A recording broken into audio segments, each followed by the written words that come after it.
Hi, everyone. Welcome. The tavern is now open, and today is a special day. Today, you guys are learning le français, the French. I hope you enjoyed the special intro I had prepared for today with Le Stout. It was very classy. I'm very glad you enjoyed it. I am very glad you enjoyed it.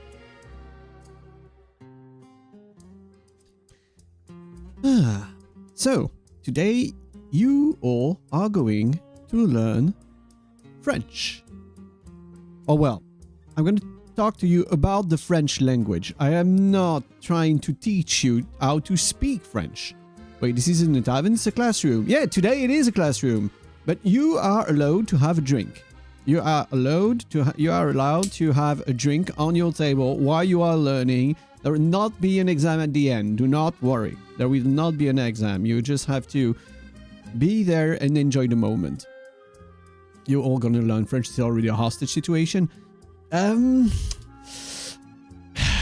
know, I'm gonna teach you what is terrible about French and why it's a nightmare to learn that language. So yeah, this is actually the plan. I am actually going to teach you how terrible it is to try and speak French. So, a little update, because I'm pretty sure you guys would want to... shut up. Stop talking. Stop talking. Psst, psst, psst. Go away. Okay. So, a little update on the situation, because I think you might have seen a bunch of the stuff I talked about, be it in the Discord or on Twitter or anywhere else. As some of you might know, Loa, the tavern's guard dog, was attacked by a nutria. So if you don't know what a nutria is, it is a huge rodent that originally comes from South Africa and is now considered a huge pest in a bunch of European countries. And Loa was attacked by a nutria, almost like 25 pounds nutria or something, 20 to 25 pounds nutria or something. Like, it was the biggest I've ever seen. And although he, well, let's just say won the fight, it was not without damage. Without a lot of damage. So, Loa is very wounded. He has like 7 or 8 bite marks around the neck, and I've been taking care of him the past few days. He's better. He's good. He doesn't have like any internal injuries or something. But yeah, if I suddenly mute and have to run, it might be because I hear Loa scratching on close to his wounds or the staples. He had to keep his wounds closed and stuff. So do not be surprised if I suddenly disappear, because I love you guys. I really love you guys, and I really wanted to do the stream today because also I need to do things for myself. I need to get my head. I need to be less stressed so that he can recover easier. Because as we all know, our pets know when we're stressed. So, you know. But also, as I said, I love you guys, but if he has an issue, I'm running to him. I'm taking care of him first. I'm sorry. Also, you guys are not wounded. Maybe you have issues, but I'm not going to heal you. You know that. Okay. Let's start with the main topic of today, which is French. Wait, text? Stop. Okay. It is French. Today, you guys are having a French lesson by a stoat. I do not know why you would listen to a cousin of a ferret to learn a language, but here you are. So, I mean, you're there now. So you're gonna take what you can from whoever is here. So the only one here is me. So I'm gonna try my best to give you guys something, like something. When you listen to a stoat that can talk, you know what? It might. The fact that the French for 1 minute redeem isn't on is funny to me. Yeah, it is not, because I'm going to speak French already, so it's no use spamming it. It's no use spamming that today. You know? No use. But anyway. So, French. We are starting with the origins of the French language. Okay, Leo, I'm going to answer that redeem right as I finish that page, okay? But promise, it is going to be done. I am going to... You know what? I'm going to give you a list of songs and you're going to choose the one I want me to sing. Bonjour, Strike. Welcome. And yes, you just have to choose a song and I'm going to sing a short version of it. Yes, I'm not going to do the whole thing. I don't want to just interrupt everything. Yes, the origins of the French language. The French language is what is called a Romance language. It sounds nice when you say Romance, but basically it's just because it's a language that comes from the Romans. It has nothing to do with Romance itself. It's just a Roman language. You know, the Romans in Italy. That's where it comes from. That's how it is. That's what Romance means. And yeah, so it has its sources in the Roman Empire, Vulgar Latin. So, what is Vulgar Latin? Basically, Latin is a very complicated language with a ton of different things. Okay, I'm going to sing the Tenacious D one. But like Latin is a very complicated language with a bunch of declinations, complicated stuff. Like it's a pain. If you try to learn Latin, you know how complicated this is. Vulgar Latin is basically a common everyday Latin. Exactly, Phoenix. We have a good student in here. We have someone with a brain. I am surprised and pleasantly surprised. So, then, those guys that lost to a tribe with a magic potion that gives them super strength. Actually, this is a good topic because French also takes from Celtic languages and Gallo-Romance languages. So, Gallo-Romance is already the Gallo languages, so the languages from Gaul. Also, little question, guys. Do you know what is the difference is between Celts and Gauls? And is there a difference actually? But what is the difference between Gauls and Celts? No idea? Anyone? Anyone got any idea? One are birds, the other are people. What? Oh god! Oh my god! I just got it. Oh fuck me, Strike! Oh my god! Okay, so Gauls are just the name that the Romans gave to the Celts and all other people in that part of the world. So basically, all Celts that lived in Europe were Gauls, but not all Gauls were Celts, because they also considered Gauls. Some people from Germany, some people from... like, there's a lot of different Gauls, because the Romans didn't try to understand the local people that already lived there when they invaded everything. They were just like okay, they're not clothed like us, they drink weird beverages and eat weird shit, they're Gauls. And that was it. And that's how the term Gaul was invented. It's basically an easy term for Romans to classify non-Roman people from this part of the world. But yeah, Celts are Gauls, and Gauls are Celts. Like, some Gauls are Celts. So racism? Yeah, exactly that. It was exactly racism. It is, because they did not care. They did not care about religions, about like culture or anything. It was like, okay, you guys are Gauls, we don't care. And so, French evolved from Gallo-Romance, so the vulgar Gaul Latin, but also a bunch of Celtic languages, and also the Frankish language. So the Frankish are the Franks, so people that lived in the old France, but were from other countries, like modern-day Germany. So like the Frankish were people that lived in France, like geographically in France, but came from Germanic invasions. As you can guess, with all those mixes, what the hell are you guys doing? Why is the tail getting bigger?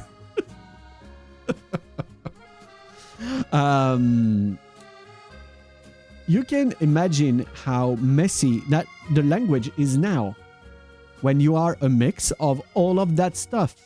Stoatsnick. Okay, I see. So, let's okay, let's go. We're gonna wait before we go to the next part, and I'm going to sing the song asked by PG Leo. So I'm gonna pause this, and dude, I totally miss you. We are going to go for some Tenacious D. We're going to go for a sad song, something sad, because we missed the homies in our lives. And also I haven't warmed up in any way, so I hope it's going to go okay.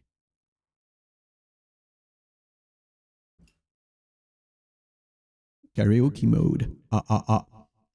The teacher is going to sing for you now.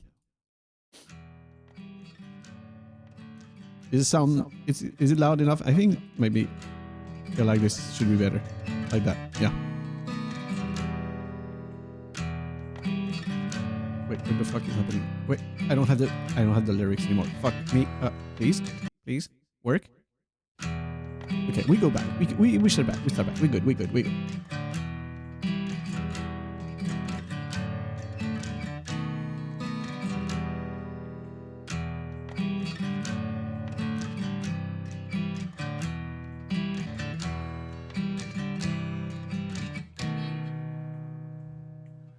Dude, I totally miss you. I really fucking miss you. I'm all alone all the time.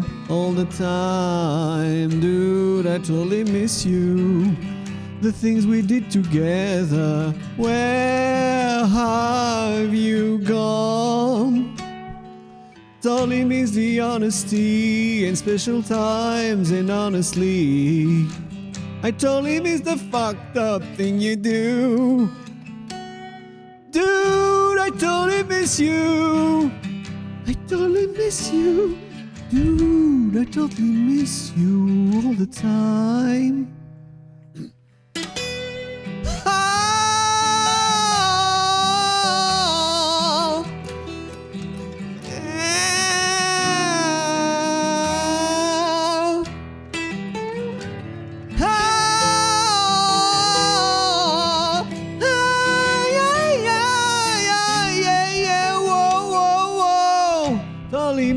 Honesty and special times, and honestly, totally miss the fucked up thing you do.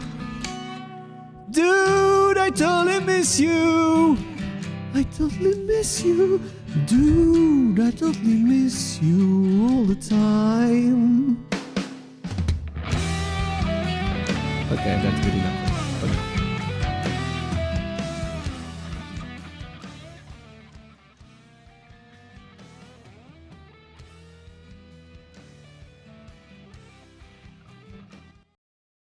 Okay.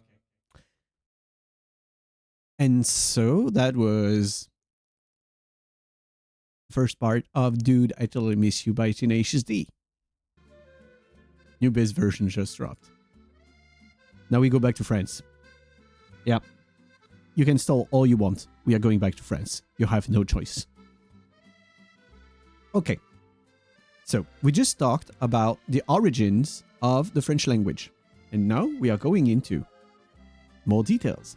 So, French is the official language in 28 countries and is also spoken across all continents. It is actually the second most widespread language geographically, after English, of course. It is not the most widespread in terms of people that speak it at all, because Chinese and Indian exist, like China and India exist with the amount of people. But geographically, it is huge. Also, there are 321 million speakers worldwide, with 235 million people using it daily. But there is one funny thing about those 235 million people using it daily. Only 81 million are native speakers.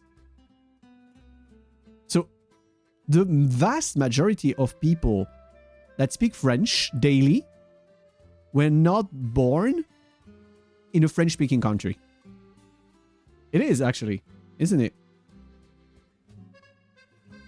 Also, the number is growing, actually, apparently quite fast. And the 321 million speakers is estimated to reach 500 million by next year. Okay, the 321 is not from 2024, let's be honest. I think it's from 2020 or something. Where are they getting so many masochists? I mean, yeah, to learn French, you need to want to hurt yourself a little, to hurt your brain, at least a bit. Okay, there is... okay, we're gonna continue because now, like, you have context about French now. And now, we are gonna go a little deeper. French letters and the alphabet. So, French comes, like, is written with the Latin alphabet. So, there is 26 letters, and also I wrote it the French way. I wrote lettres. So, yeah, it's a funny thing. Yeah, it's a French word. It was a little trap for you to notice, because you just, like, you invert the R and the E at the end, and you have the French word from the English word. Letters, lettres. Yep. So, French has its own little quirky letters with a lot of accents. So, you want to know funny things about those accents? The 3 A's, which in French you say A. Not A, it's A in French. A. All 3 of them are pronounced the same, no matter the squiggly thing on top or not. It says A. It doesn't change how you say it. Yeah. Very useful, isn't it? Then, for the I, it is the same too. No matter the thing on top, you say it the same way. For the O, it is also the same. You always say it the same way. And for the U, you also say it the same way. Only the E actually changes. Only the E has different pronunciations. So the first one with the little thing going up, it's an E. If it's go down, it's an E. And if it's the little hat, it's also a E. And if it's with the 2 points, it's E again. La neige, the snow. So neige, E-I, is pronounced the same as the going down accent on the E. E. Neige, E. So it is considered that French has 20 to 22 consonants and 13 to 17 vowels. Yes, people cannot even fucking agree on the amount of letters in the alphabet. Like, people cannot agree on the number of consonants and vowels in the language. This is how stupid it is. It's stupid to that extent. People cannot agree on the amount of consonants and vowels. Yeah, it is. Oh, so you see there's a C with a little squiggly thing underneath. It means that that C, it's pronounced like an S. But only when the S is pronounced S, not Z, because for French it can be either. You're gonna learn that in French, most of the rules depends on, well, it just depends, because sometimes there's just no rules, you just have to know. Also, at the end, you have something with an O and an E stuck together. This is an E. You pronounce this E. I don't think there's any way to write this in English. It's a sound that does not exist in English. The E. It's like one of the back of throats. Also, you want to know anything? You see that letter here, this one, the U with the little going down accent. There is a specific, no, in the other side, the accent.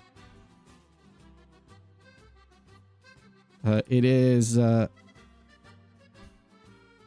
yes, this one. Liu got it. it is specifically on the French keyboard because yes, the French people do not use QWERTY keyboards. They have AZERTY keyboards that starts with AZERTY. It's very funny. There is one key, especially for that U.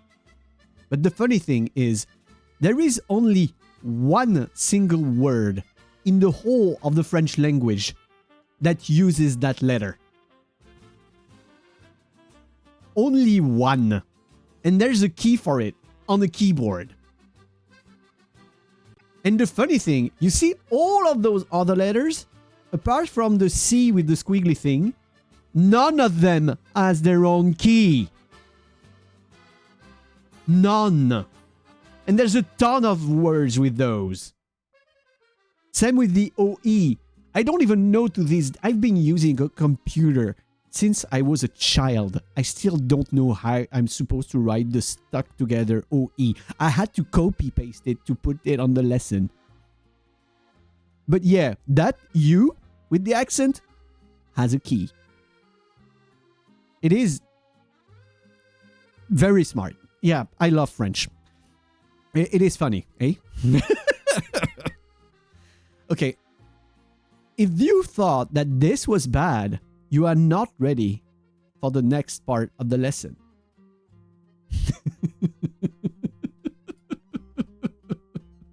The next part of the lesson is going to be when it starts getting very funny. Because we are going into grammar and grammatical conjugation. In English, you have 5 conjugations for each verb, like break, breaks, broke, broken, breaking. And with this, you have all of the verb to break. And to break. And to break. Break. And you're like, okay. I need to remember 5 of them. It's not that easy.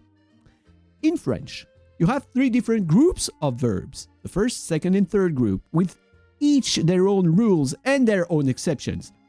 Each of those have 9 forms. Remember, English has 5 total per verb. French has 9 per verb. And then, on top of that, there's 20 different tenses, which changes each form.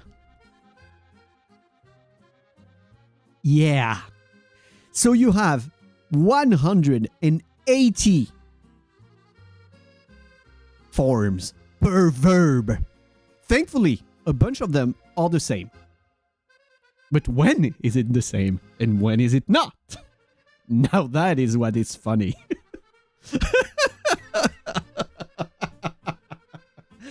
And now you can understand why French kids hate French lessons.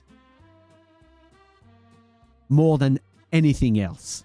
People hate French grammar, especially in France. Imagine that you have to learn those when you're in primary school here. It is actual torture.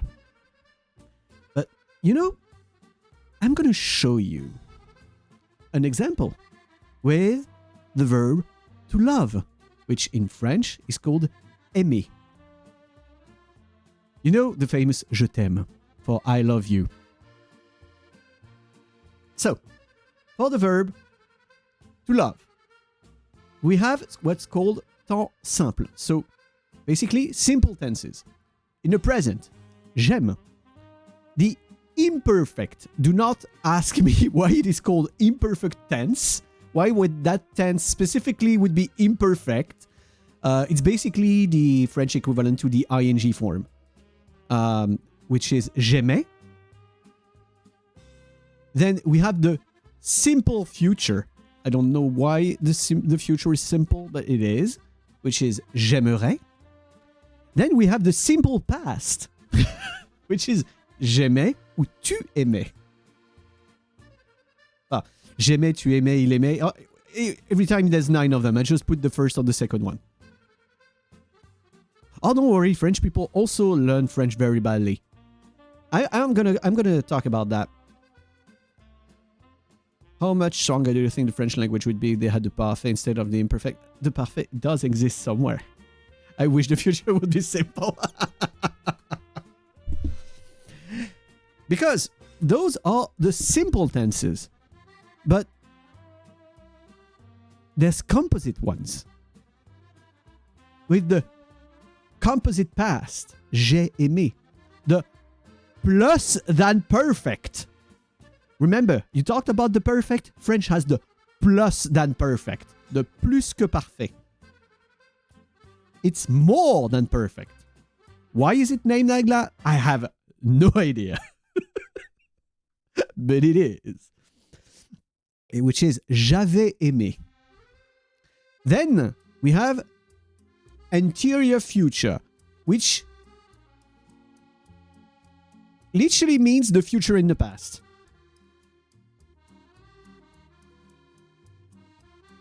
Basically, j'aurais aimé is I would have liked or I would have loved.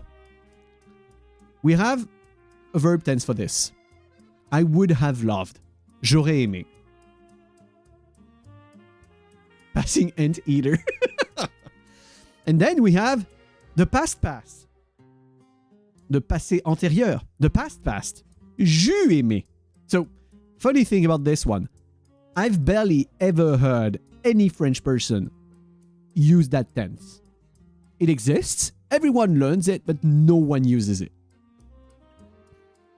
And so, I'm gonna go into a very funny rule in French. You see, here we have j'avais, with the silent S at the end, and aimé. Depending, in French, if you respect all of the rules, you are supposed to link the word together. It's not j'avais aimé, but j'avais aimé. J'avais aimé. Like if you put a Z on the at the start of the second word. Why is it pronounced like a Z when in French, when you put an S and an A, it does ça? I have no idea, but that's how it is. Yes, welcome to French. But why?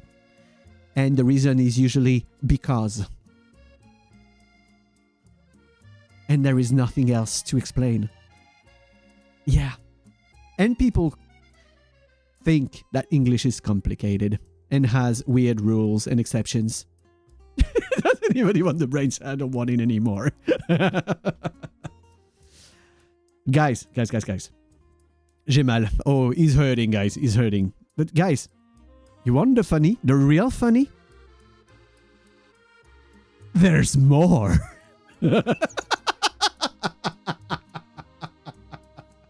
Remember when I said there were 20 tenses?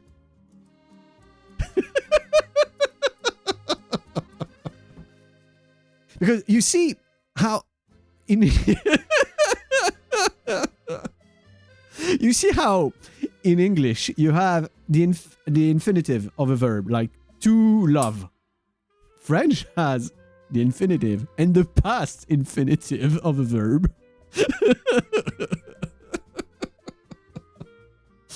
Curse of Napoleon.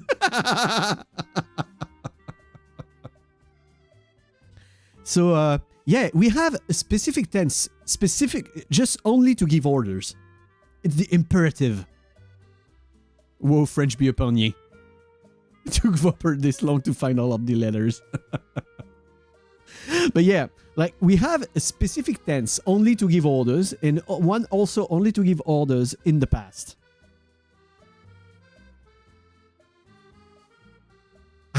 I don't even remember any context to use the past orders thing. But yeah, French is funny, isn't it?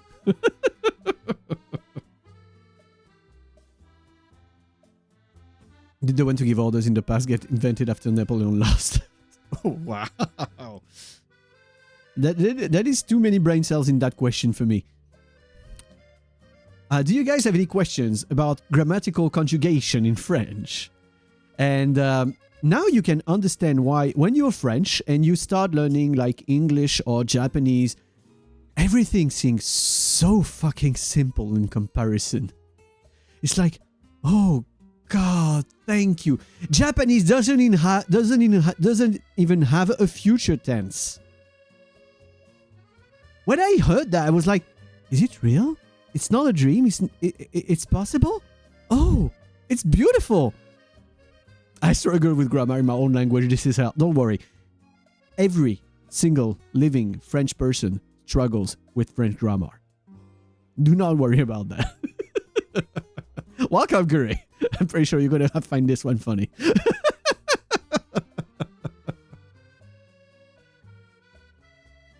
But okay, that is enough theory for you guys. We are going to go into something that you all have waited very much for. Numbers. I know you've been waiting for this one.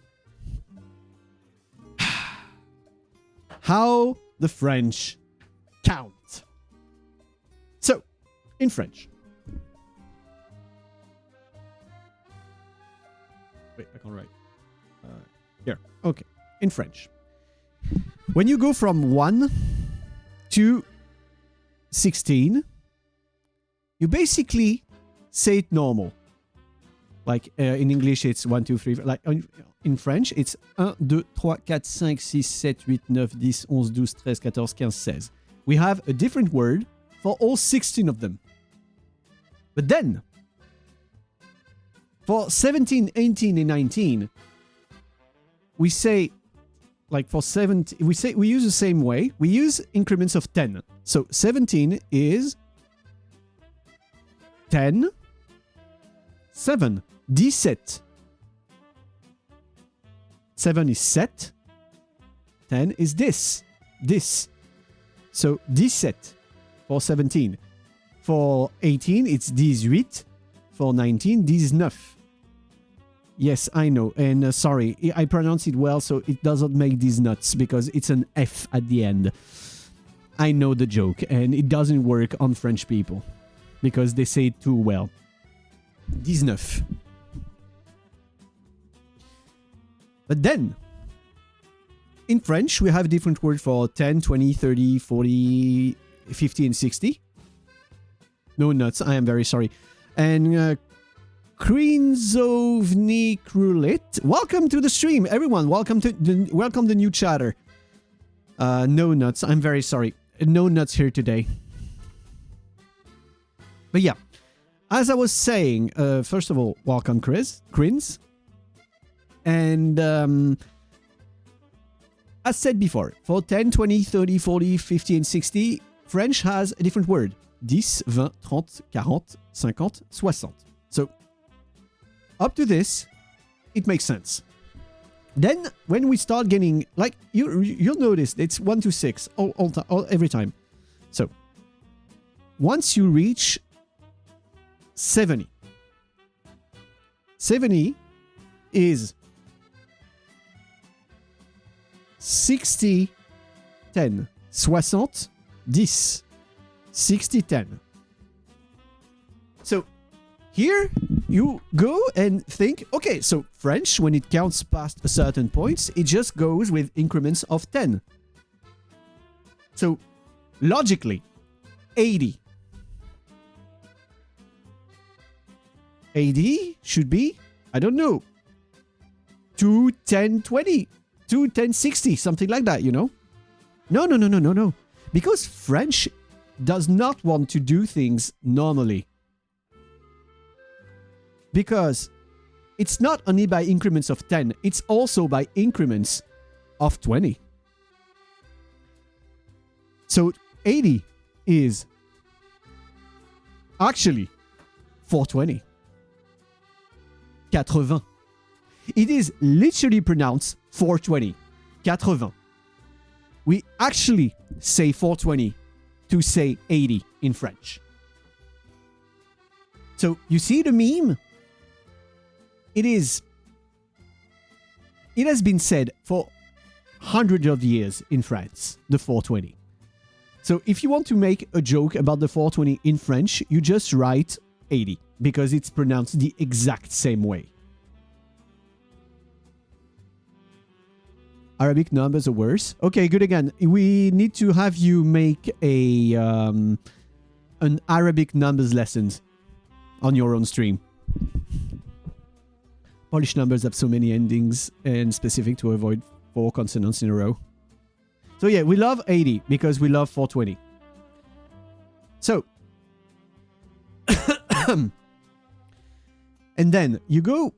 We have the tens. We have let's go and take a number and like cut how it's built in French. One funny one could be 1997, something like that. 1997. So, in French, it would be 1997. So, 1000 is 1000. 1000 plus 900. So, 9 times 100. I mean, in English, we say the same. We say 900. Yeah, 1000. 1900. We're here. 97. So, now it gets funny. Plus 420 plus 10 plus 7. This is, when you pronounce it, the way you say numbers in French. 1997. 1997. And this is how you build numbers in French.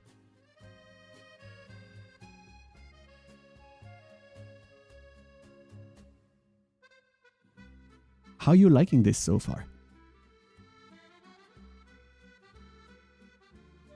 Parenthesis. There shouldn't be an issue. How many syllables? 1997. 8 syllables for 4 numbers like this. But yeah. I hope you guys are liking the numbers.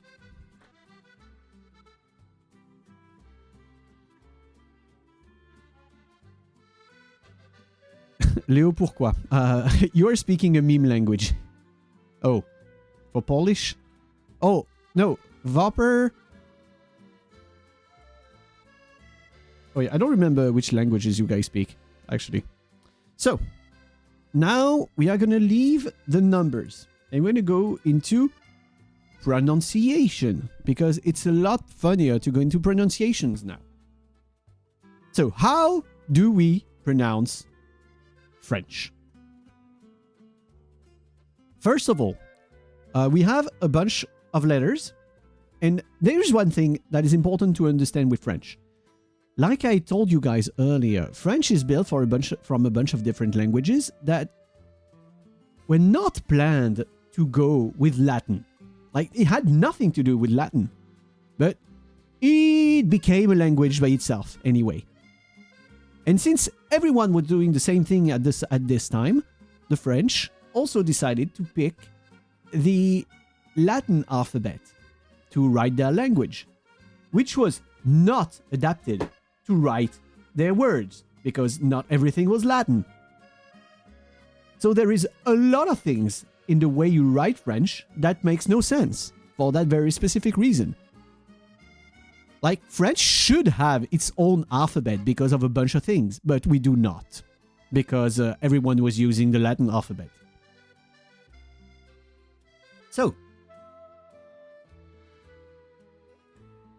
there is one specific thing that I always find funny in French. So, first of all, sometimes we have a lot of letters that are used to say the exact same thing. Like the sound O. This is an O. You know? O. But in French, to say O, you also can use this. This is said O. But also, this is also said O. Exactly the same. It's not longer, it's not shorter, it's said exactly the same. And you want the funniest one?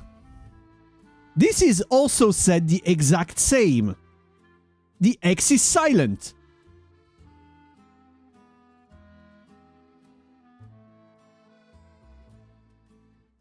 O, O, O, O, O. It is not a Q, it's an A. Okay. Fuck you guys. Fuck you guys. Here, it's not a Q, it's an A. O, O, O, O. All of those are O. Oh, and remember, if you put this or that or that, it's still an O. It doesn't change either. So yeah. Funny, right? And no other vowel has that. It's only the O. None has weird rules like that. But in French, we have something that is kind of specific to our language. We have a lot of silent letters.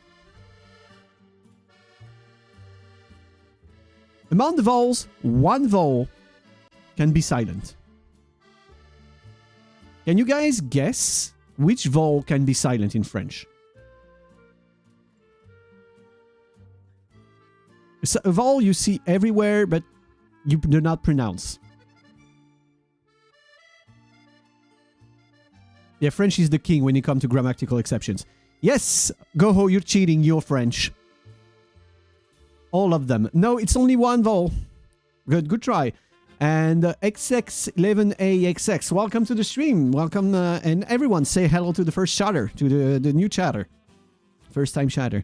So yes, it is the E, le stot. Yeah, it's a good example, PG Leo, because it's exactly that. The E at the end is silent. Same as the meme, le fiche. They put an E at the end, but it is silent. But then comes the consonants. Any of you guys remember how many consonants we have in French?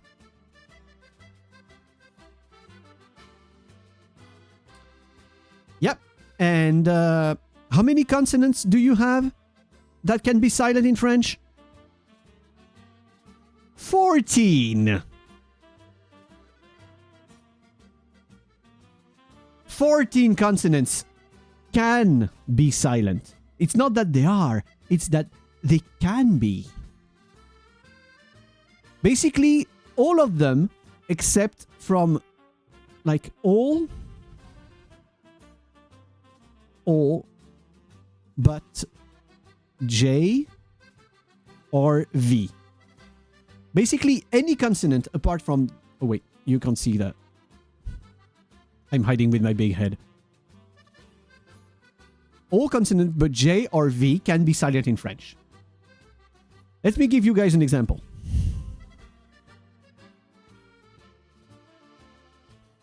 One that English people see very often. The word to say white. In French, to say white, we say it blanc. And not blanc, as English people pronounce it. It is not blank. This, there, the C, is silent. You do not pronounce it. Don't worry about the C, it's just the tide. But yeah. In French, on that word, you do not pronounce the C. You say blanc. You do not say blanc. And that famous character in League of Legends is not LeBlanc. It's LeBlanc, which means the white, which sounds a lot less cool in French, let's be honest.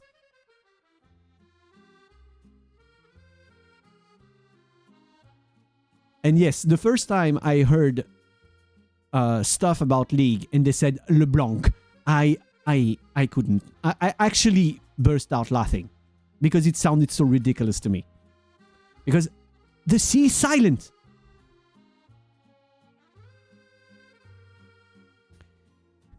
But you know what? It just depends. Because the word to say with in French is called avec. And yes, then you pronounce the C. When do you pronounce the C? When do you not? You just have to know. One that fucks with English-speaking people. you guys know in English, pork. See?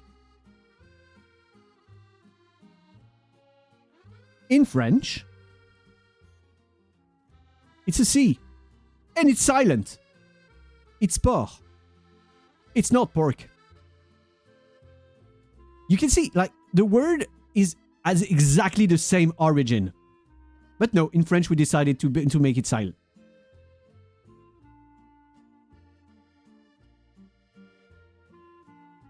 One that always is funny to me. Yes, it's trace of history in our language. It's just that French decided to not get rid of any traces, basically, across the years. Which is one of the only languages to have done that. To show, no, we do not want to evolve. We want to keep the tradition. The tradition is more important than people actually understanding why the language is built a certain way. So, now, another one that's fun to me. When something is new or brand new in French, or it's also the letter 9, we say neuf. Why does new and 9 is the same? Why is new and 9 the same word in French? I have no idea, but it's funny. But yeah, this means both new and 9. In French, it's called neuf. But when you write the word for a deer, it's a cerf. You do not pronounce the F. And that specific C is pronounced like an S. And not like a hard C.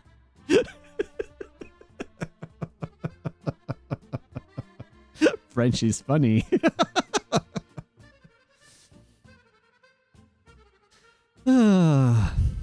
And like another one that's funny that makes people...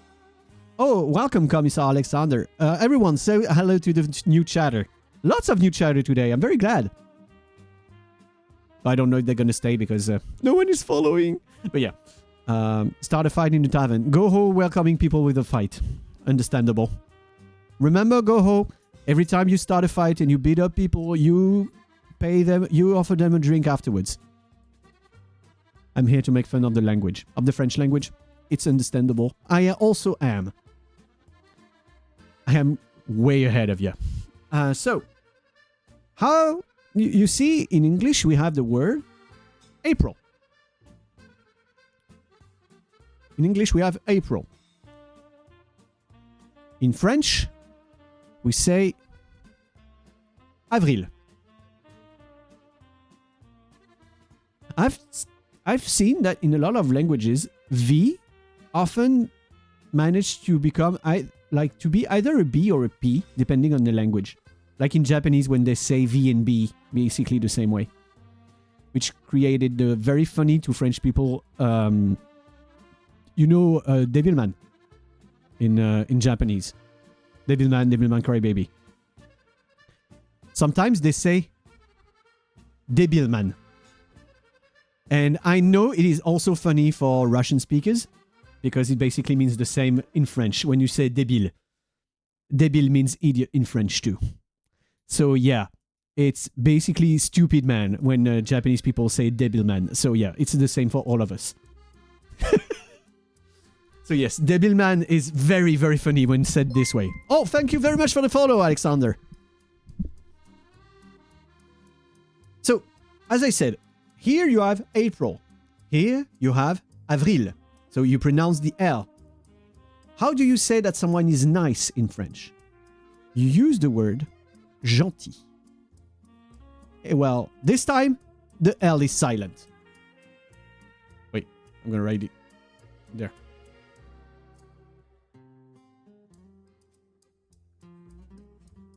There, the L is silent.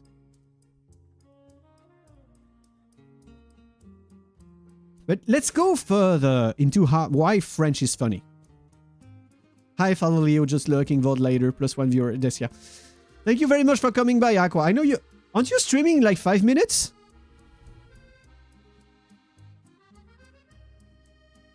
But thank you very much for coming by, Aqua.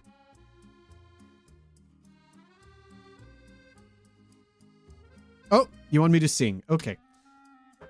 Before I go further into the mental torture that is pronunciation of letters and words in French, what do you want me to sing among this list?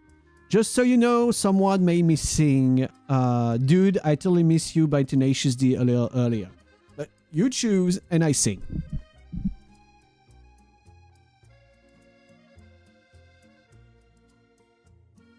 Can you sing these lessons so that students are more interested? No, I will not. No, don't worry. It's going to be more interactive in a while because you guys are going to be able to participate. And I will ask the French-speaking people to not cheat and give the answers to everyone easily. So who redeemed Goho? You want me to sing... What do you want me to sing, Goho?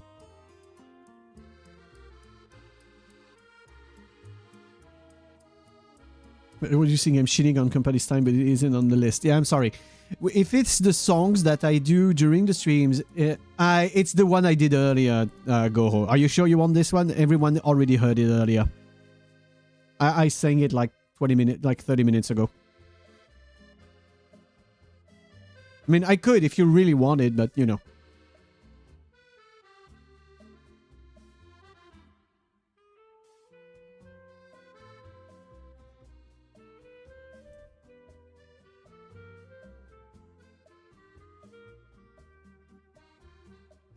No, it's only I Totally Miss You. You don't want anything else. I mean, if you don't want anything else, I can always do it again. You factory reset Goho by saying that. Yeah, it seems like it had a much stronger effect than I expected. I'm very sorry, man. But can any of you guys help me reset it? Like making function again? I don't have much power from here, from over here. Goho POV, yeah. Yeah, everyone dead in the chat. Everyone dead in the chat. Let me go fetch a brick.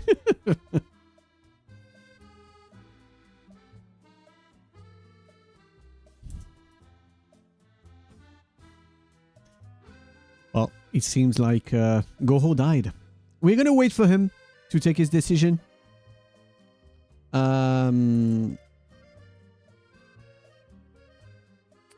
So, as I was saying, I'm gonna go back to him. I'm not forgetting about the song. I am not cheating him. Rip Goho, you won't be missed. Yeah, it will. It will be missed. Goho died, let's fucking go. Two types of people, man. Two types of people. Ladies and gentlemen. Two types of people. So, as I was saying, the word gentil. So, first of all, that G, depending on... If you put a U, like, if you put a G, it's basically pronounced like a J. But then, if you do G, U, it is a hard G. Okay, continue. So, Goho, is there any other song that you wanted? Because I already sang I Totally Miss You just before. Or Gaogo, yeah.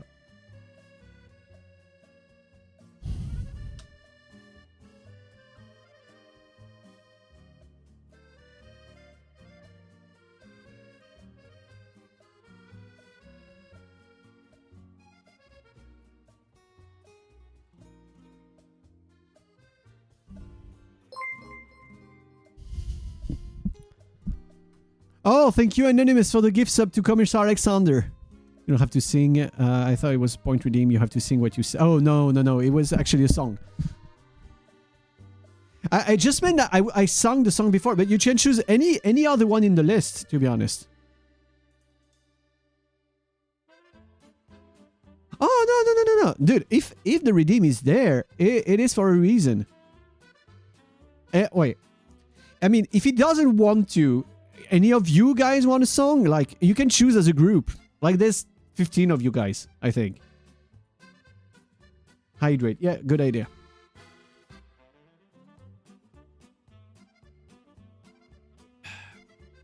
So, Phoenix wants Ashes, the a cappella shanty. Let's just do round 2 of I Totally Miss You. I mean, I could. I mean, he really wanted, he cannot decide on another one. You know what? That is just fair that I redo I Totally Miss You. It's just fair at this point. It's just fair. I don't want you to feel awkward, to feel bad about it, so let's go. You didn't make a mess of anything. Don't be sorry. And listen.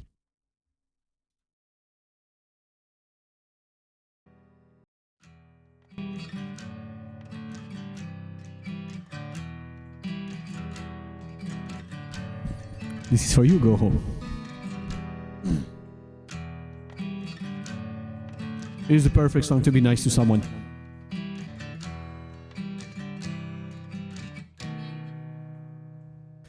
Dude, I totally miss you. I really fucking miss you. I'm all alone all the time, all the time. Dude, I totally miss you. The things we did together. Where have you gone? Totally miss the honesty and special times, and honestly, totally miss the fucked up thing you do. Dude, I totally miss you. I totally miss you. Dude, I totally miss you all the time.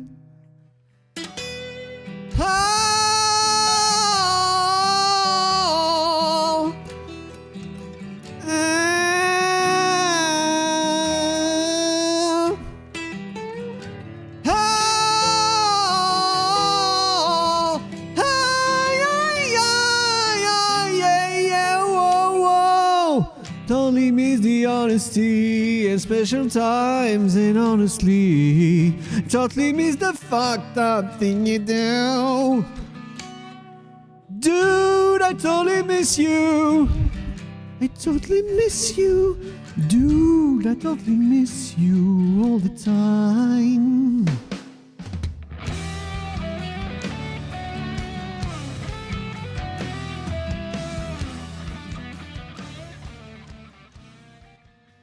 And that is it for Dude, I Totally Miss You.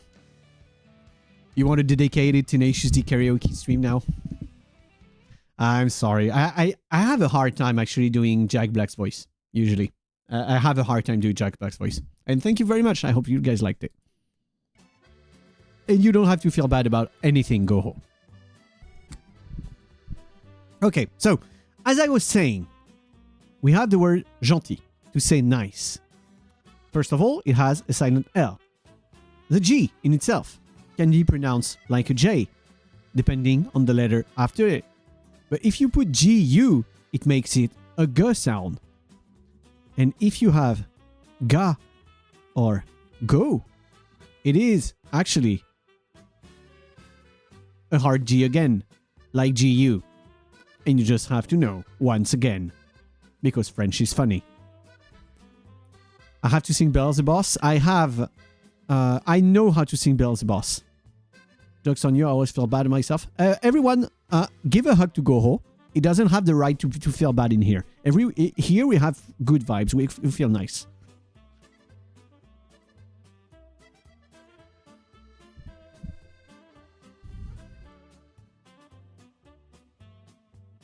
Don't think you can win after the master of the house. Break him until it feels better. Yeah, exactly. Be violently nice to that man. Oh, you want a funny thing about the silent letters?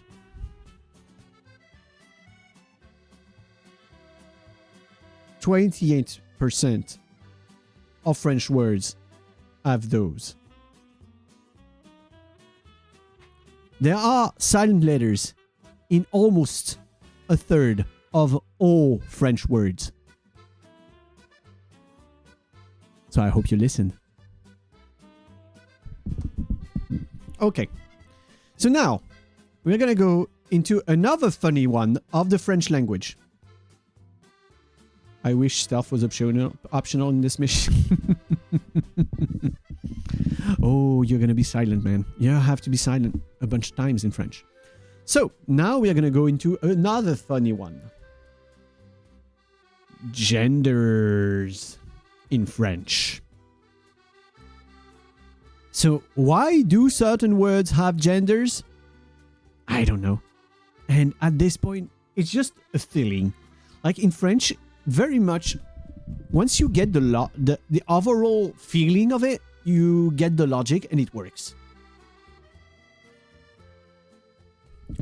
Also, reminder, guys, just like I trust you guys, but I'd rather say this. You have all seen, even if you didn't read them, you have all seen the rules on this channel. Do not make doubtful jokes when I mention genders. Thank you. Third gender language coming through. Yep. Though in French, we only have male and female. We don't have neutral, like you guys in Germany. There is one thing, though. A male is the neutral one in French.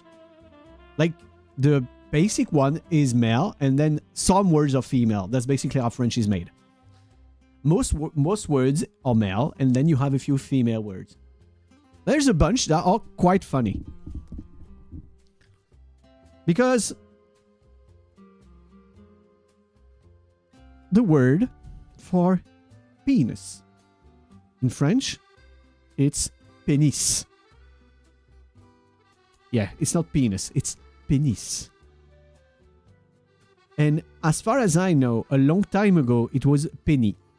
The S was silent for some reason. Don't ask me why. But apparently it was. Or maybe it's an accent for a certain part of France. I don't know. But this is male. And you're like, okay, this is logical. Un pénis. It's male. It's on a male. It's male. The thing is,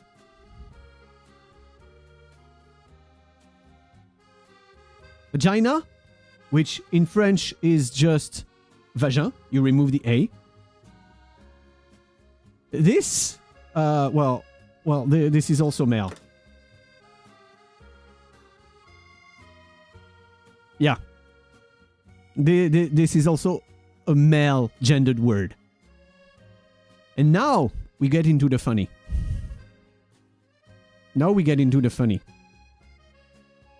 Le vagin, yes. And then you have a dick, which in French is a bit, une bite. So yeah, when you can be sure that every French kid, the first time he gets into computers and he hears something, it's 32 bits or something, he's gonna laugh. And there was I think it was an insect spray that released from the UK to France that said anti-bite. No one bought it. And now you understand why. It sounded ridiculous for people to see that on the spray. Anti-bite. This is a weird moment to join soon. Welcome, Cursed Crystal. Everyone say hello to the new chatter. Welcome, Cursed Crystal. 32 bits, that means 64 balls. Exactly, yes. Why buy anti-bite when you can just wear a condom? Exactly, Strike. Exactly. So yeah, this word, it's female gendered. Dapri, thank you very much for the gift sub to Cursed. But yeah, dick is a female word in French. Okay, I'm gonna ask you, I'm gonna try and quiz you guys to see if you can guess. Oh, Harumi, thank you very much for the gifts, for the follow. Thank you very much. And with that one, we are now exactly at 220 followers. I love you guys. Thank you so much. Derp is crazy. It is exactly as... Derp just reached exactly 42 subs. God damn it, you don't need to spend money on sub for me. The thing is with Derp, usually is that you don't have a choice. And I don't think he needs to, he just wants to. He just wants to be nice to people. But yeah, so, guys. This one is easy because it's written the exact same in French and in English. In English, it's table. In French, it's table. You know? French people do not cheat. So guys,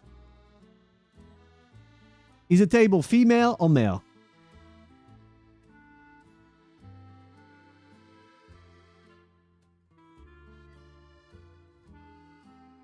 So Vopper says a table is male. Phoenix says female. Is this just because you want to contradict Vopper, or do you actually think that? Don't answer that. You don't need to answer that.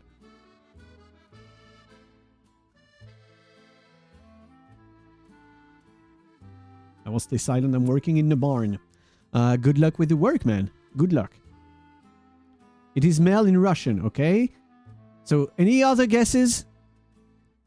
Who wouldn't want to contradict Vopper? Any other guesses, guys? Do you think table is male or female? Oh, Anonymous, thank you very much for the gift sub to Harumi. And you guys just started a hype train.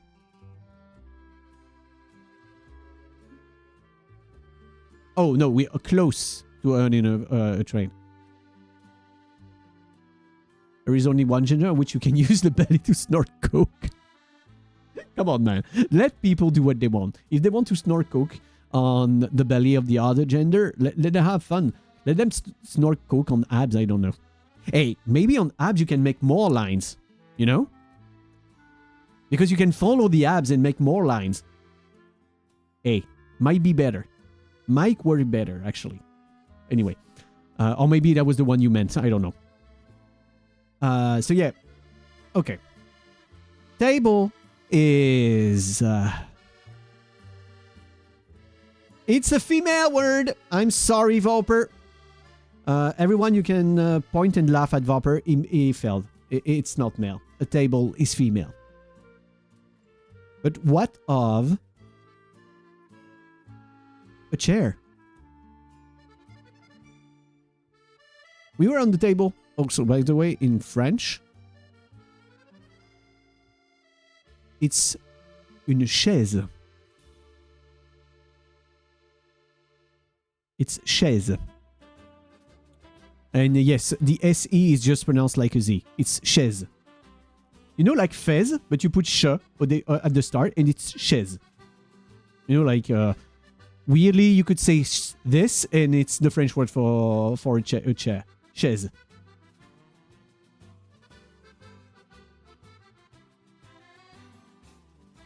Okay, Vopper said female. Let's go for opposite. Table and chair go together, so female to make a happy family. And all of you guys are actually right. The chair is female. Congratulations, everyone. You should now feel ashamed because Vopper was right. Why does it sound like a German slur? I only know one German slur. Oh, you put the chair in between the table, so it must be male. Oh, yeah. Guys, Phoenix was the one that was mistaken this time. French is opposite of Russian. French makes no sense. That's different. Okay, so now we are going to go into another one that I know is one of the parts that you guys wanted the most when I started this. I'm going to talk to you guys about swears and slurs. See, exactly what I was saying. Look at that comment from Commissar Alexander. This is exactly what I was saying.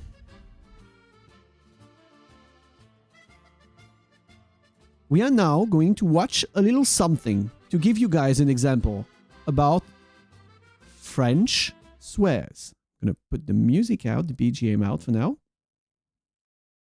And I'm going to give you guys a nice example that you might have already seen in a quite famous movie called Matrix. Attention, everyone. Attention.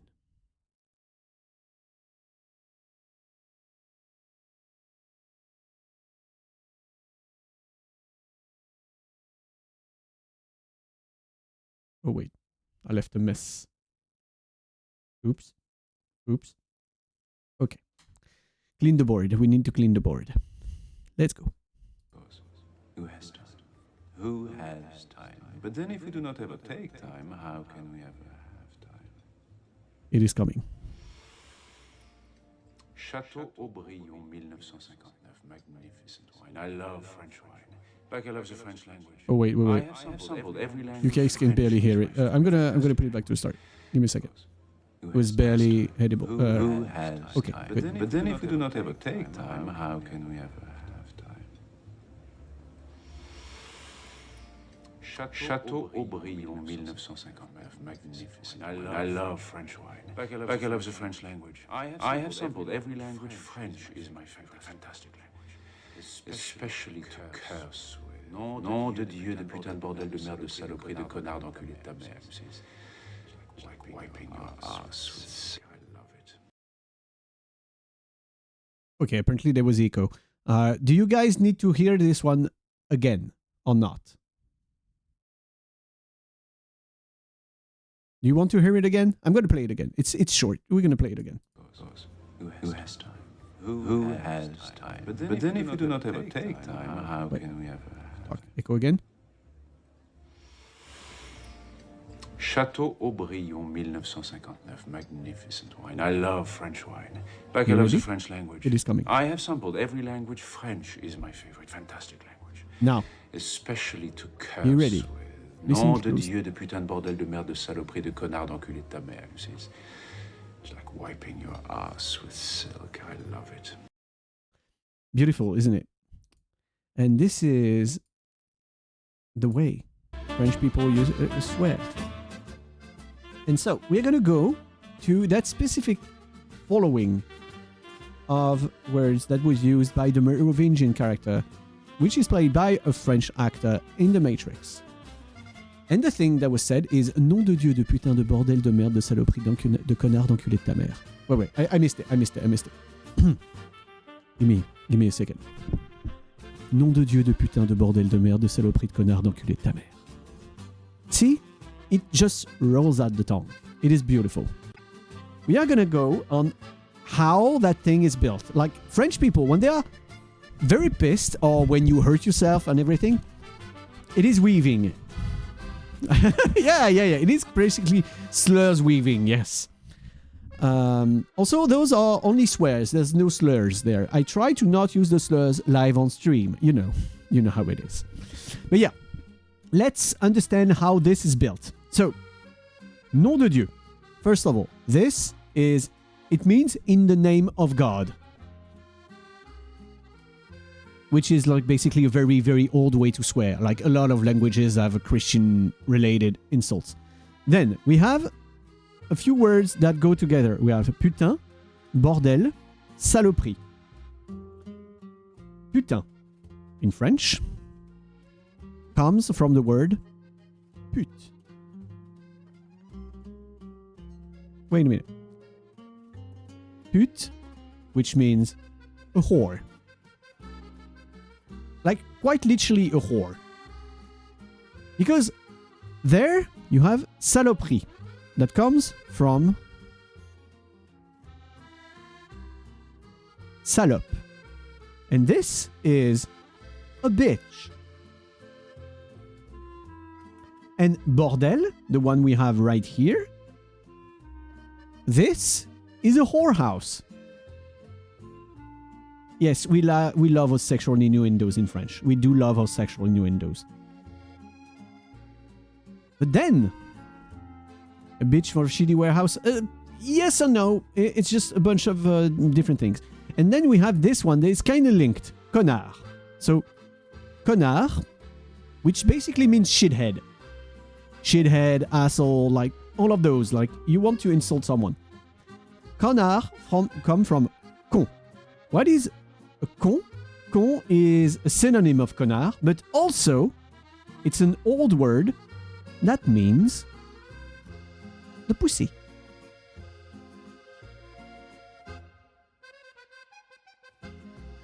Exactly, it's a vagina. But un con, what we call when you say someone t'es un con, like you are an asshat, an asshole, like I hate you guts. That's what you say to someone. So if con means that, does pro mean penis? No, it's bit, or also an idiot. Yeah, it's also an idiot. Saloperie. So this part this part there is just basically it's something from a bitch. Like une saloperie, it's something done or made by a bitch, basically. Since this one means bitch, this one goes and says something from. And also, we have... This is one of the funny things in French. Like I say, we have salope, which means bitch. I can't believe I'm writing this on stream right now. But yeah, we have this. Bitch. But we have the male version. Which means asshole again. Like asshat, asshole, idiot. Like all of those. And usually you are mean. It's like someone mean.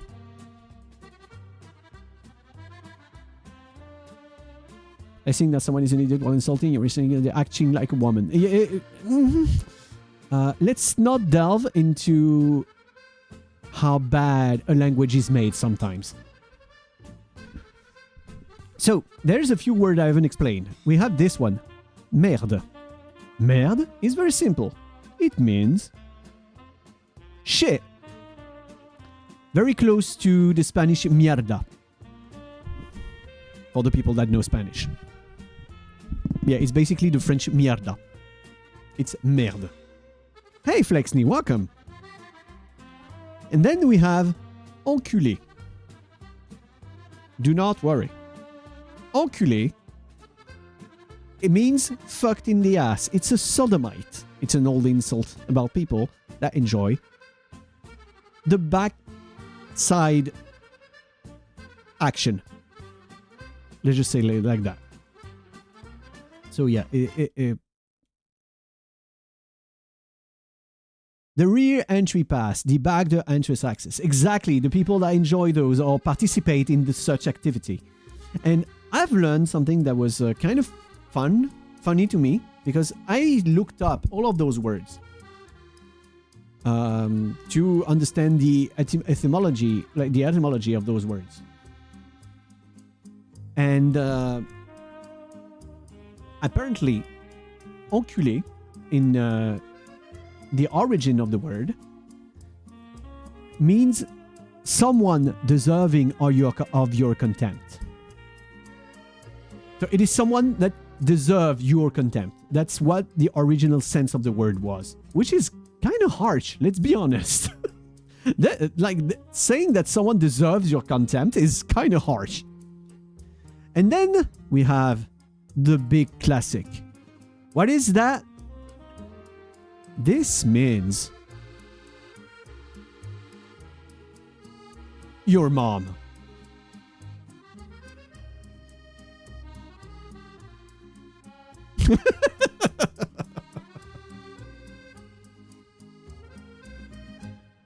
So yeah, in French, we weave. It's a really good term. I'm going to steal a good.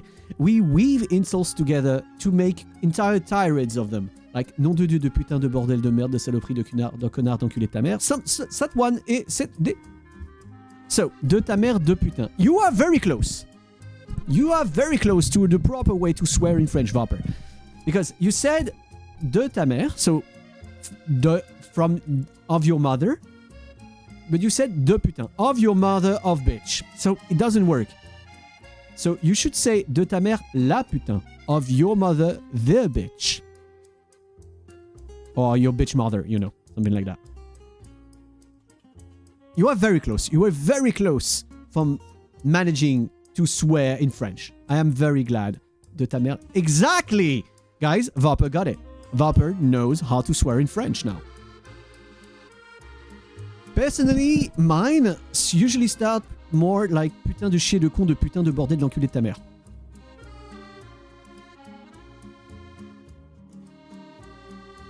De ta mère la pute. Yeah. Okay, of your mother the bitch. This one is a very common one. I like how the example of a pastel can be said with one word in Polish. Okay. Okay. So that was our little lesson on French swearing. Do you guys have any question about that topic?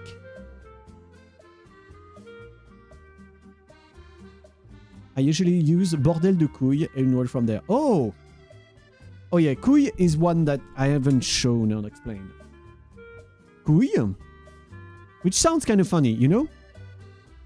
Couille. It sounds funny. Or usually plural. What is couille? It's balls.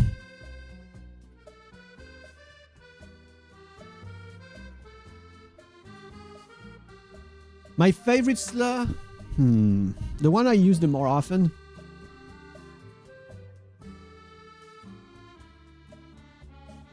The one that comes out by reflex, I'd say, it's putain putain.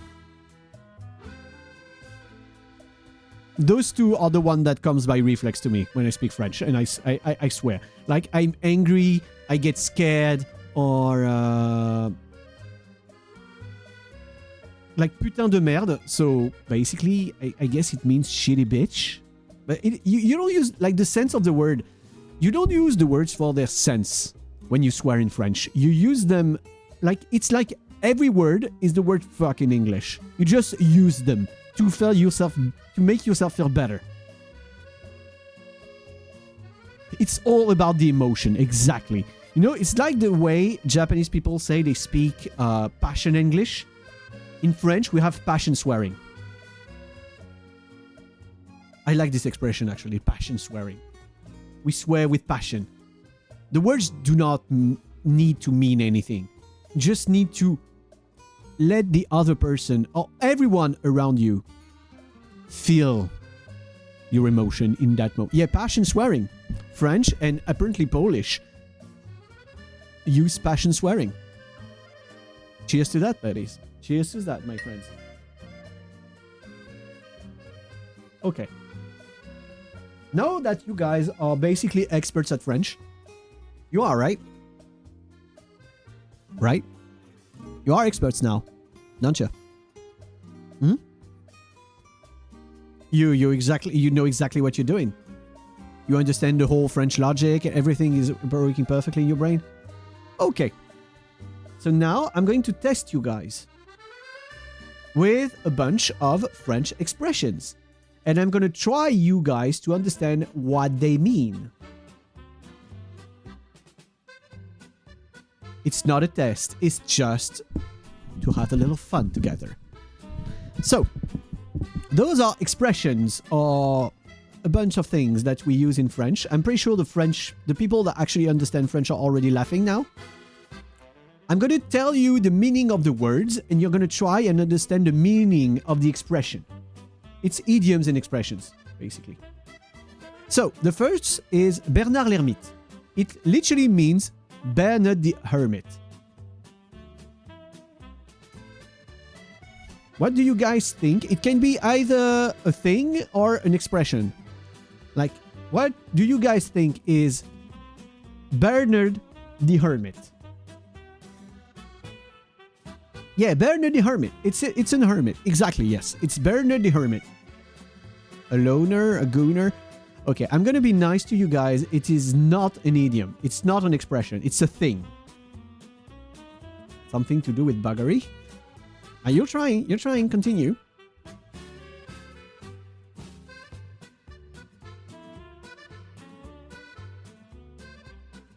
When I learned of this one, of White's name like that, I laughed very hard, to be honest. It is a thing that is very in touch with PC Gen 2. Yes, it is. It is. Face Connect Generation 2 could be a good hint about the meaning of this one.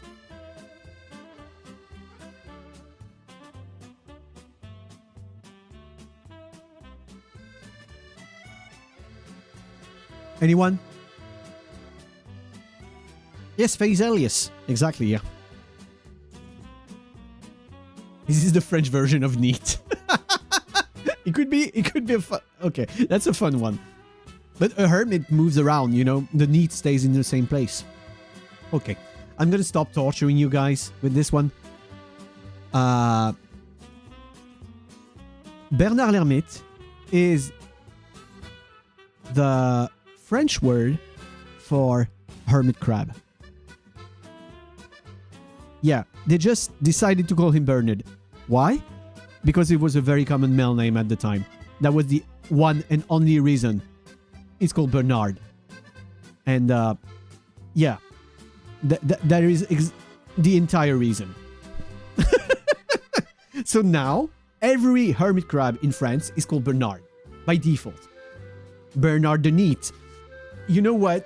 You can keep that one, yeah? Yeah, let's just say that. Okay. You look funny. I shall name you Bernard. Yeah, that is basically how it happened. Okay, so this one is done. Let's go to the next one. It's once again an item. It is a cerf-volant, which, if I translate the word literally, means flying deer.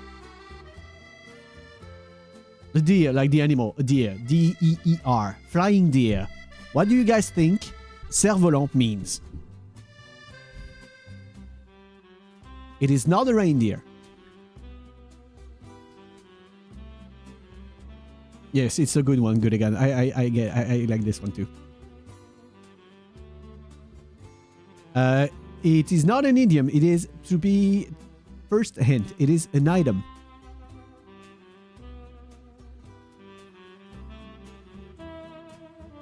It is an item.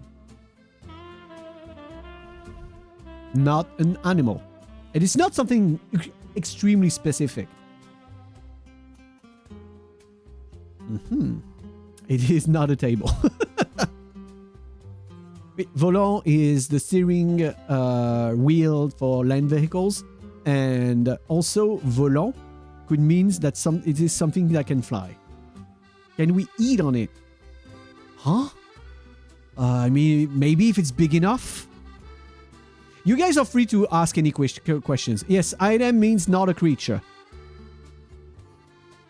You are free to ask any questions for hints. It is a name for a joystick? No, it is not. Is it single? It has nothing to do with the deer. And no, it is not food.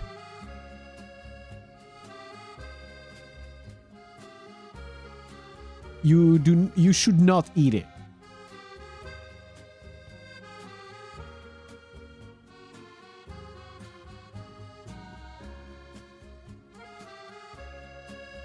It is not poop.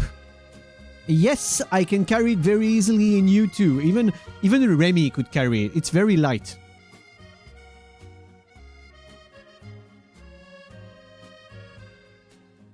It is not the air, but it goes in the air. That's a big hint now.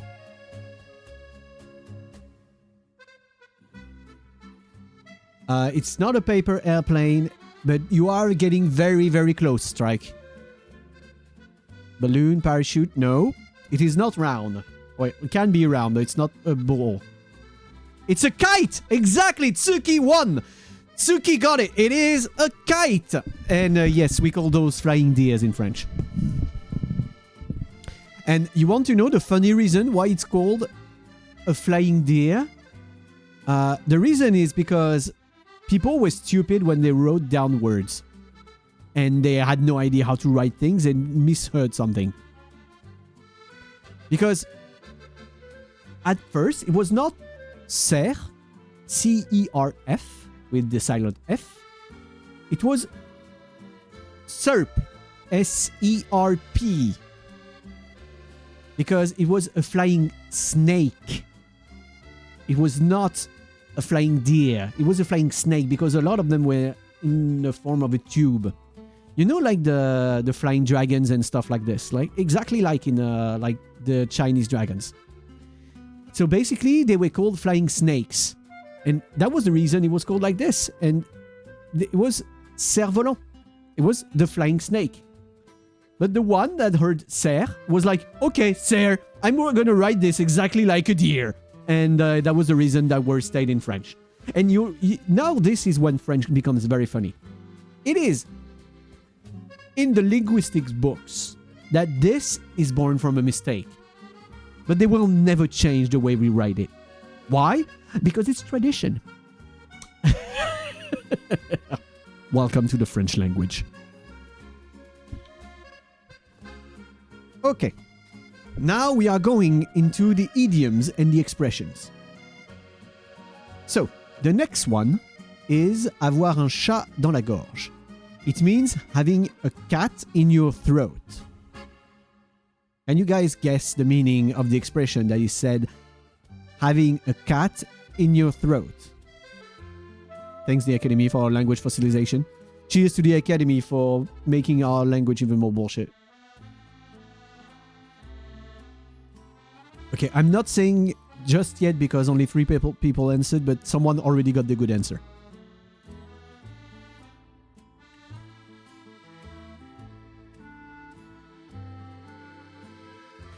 And you guys are right. It is the sounding sick, congestion, sore throat. It is that. Actually, basically everyone but Voper was right. Having a cat in the gorge. Saying this in English is quite funny. And actually, we took that once. Like, I think the reason people said that is because you sound the way a cat, when a cat is angry, you know, when it's like, it's kind of similar to that. It's the same with the frog in your throat expression when you croak instead of talking. It's a similar one. But with the French, I learned that just a few days ago when I prepared this. We go further than this. Because we even have a word for when you spit and you have your throat in this state.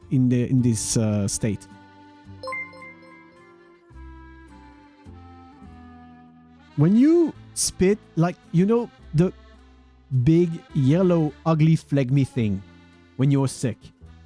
In French, we call this a crachat, which if you cut the word, it's literally spitting a cat. So it's basically you spit the cat you spit out the cat you had in your throat. Cracher, crachat, it's literally getting out the cat in your throat. But yeah, French is funny sometimes. And Glassy, welcome to the Tavern Dwellers. And Dapri, thank you very much for the gift sub to Glassy.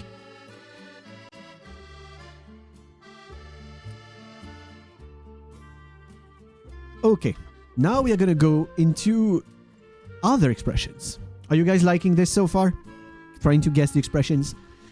Okay, the next one is ours mal léché. It is a poorly licked bear. A bear that is not licked properly.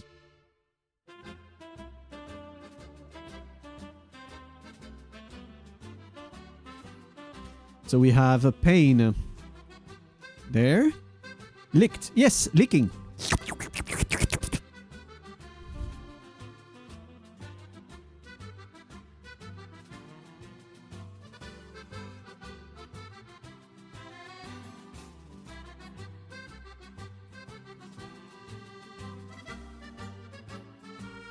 Mal is pain. Yeah, mal is like it's bad. Mal means bad, basically. It's like the malo in Spanish. And mal means bad. Pain is douleur in French. Exactly. Yes, Strike, it is exactly used to describe a person. Very well done. Someone who looks unkempt? Then he's mal at video game. And no, in French we change every word depending of gender. So mal is like the main word. Like mal is right, please? Okay. Mal, okay. Mal is bad. When you speak about a person, masculine, it could be mauvais. But when it's female, you add an E at the end pour mauvaise. So exactly, you should use mauvaise for Tenma. Someone who has morning hair. No, it has nothing to do with the way you look. I mean, it could, but usually not. It is, remember, it does have something to do with describing the way someone is or acts.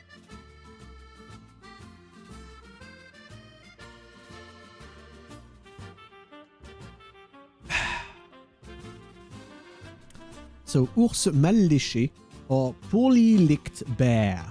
Do you guys give up? Do you have other questions? An asshole?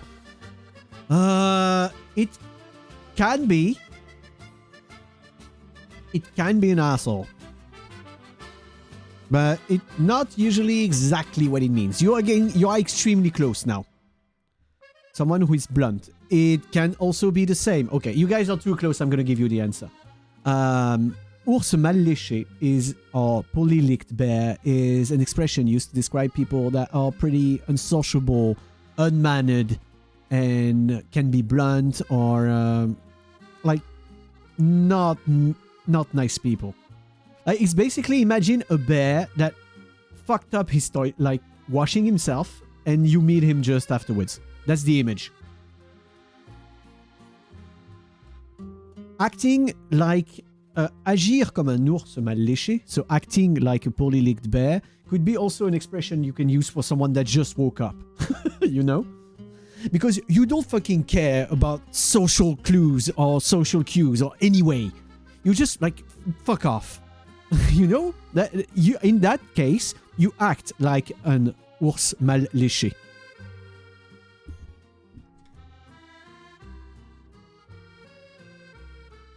So yeah, that was a poorly licked bear, an ours mal léché. Okay, let's go to another one with another animal that usually people hate. Avoir le cafard. To have the cockroach. Literally, it means to have the cockroach. You know, the insect. Also, people in before times thought that bears were born as a mass without form and would literally be licked into shape by their arms. Huh. Mickey? I do not know what that word means, Vopper. Here, avoir le cafard. To have the cockroach. Mickey is Mexi. Nah. What do you guys think having the cockroach means? Does that mean to be filthy? No. It's nothing to do with smell. I mean, cockroaches don't smell. They are attracted to rot and things like that, but it has nothing to do with smell. Unkept house, irritating. It has to do with someone's state of mind, with how you feel.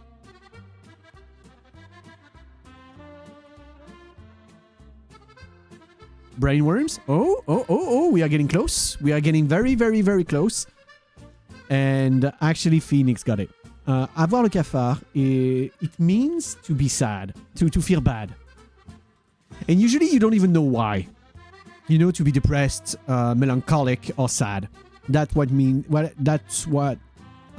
having the cockroach means. Hey, that's me. Oh, come on, man.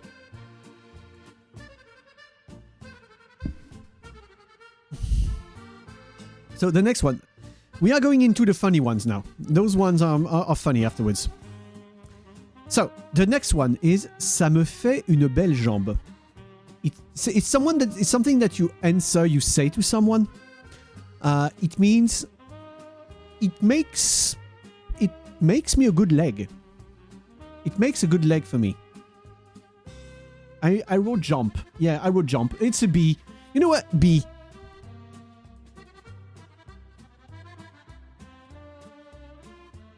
Yeah, because of what happened to Loa. I finished to do all of this. Basically, I finished 10 minutes before stream. Yeah, it gives me a good leg. It gives me a good leg. So Phoenix is, it makes me happy. It's something that you say to someone. Something that keeps you going, makes you happy. It's not that.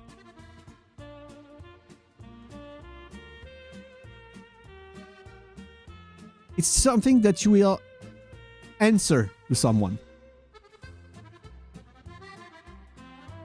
No, it has nothing to do with being energetic.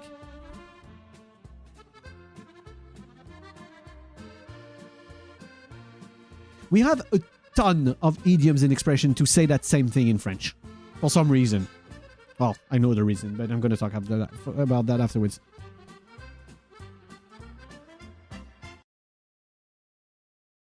Music? Music? Okay.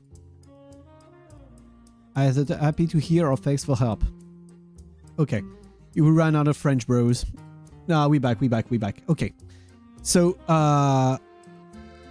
it's kind of funny to me because Phoenix, it means the exact opposite. Basically, when you say someone, ça me fait une belle jambe, you literally mean, okay, thanks for the information, but it's fucking useless to me right now. Honestly, usually Captain Obvious is used with the same meaning. In a sense. Like, it's like, oh, thanks for letting me know, buddy. Thanks. Like, it exactly means that.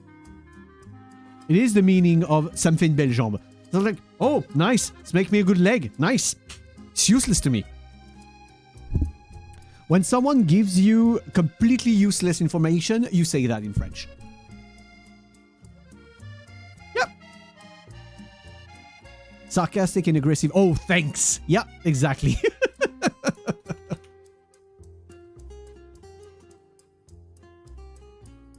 And apparently, that is very funny to me. The expression exists because it was used by men, and it was thought that only women had pretty legs, so men's legs were useless. So the fact that as a man you have a pretty or a good leg, it was useless. That was literally what it meant. Like, thanks for nothing. Yeah, actually, that is the perfect translation. Thanks for nothing. Yeah, I can write. B gonna throw away my legs. Okay, now we're gonna go into a funny one. Faut pas pousser mémé dans les orties. This one means one shouldn't push grandma into the nettles. Or granny, to be exact. One shouldn't push granny into the nettles. You know what nettles are, right? That's just good life advice. Like, you shouldn't push granny into the nettles. That is the meaning. I'm gonna be honest, that expression is not as widely used anymore, but sometimes people use it for the funny. Don't be an asshole. Nope.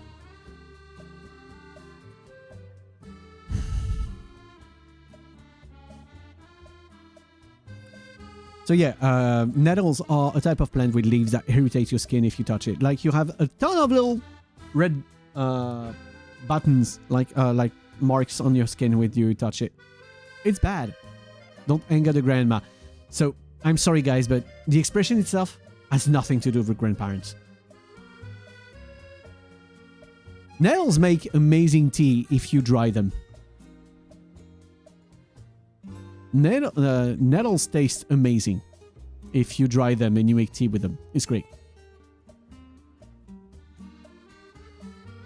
Apparently you can make soup for young nettles. And so very good soup, yeah.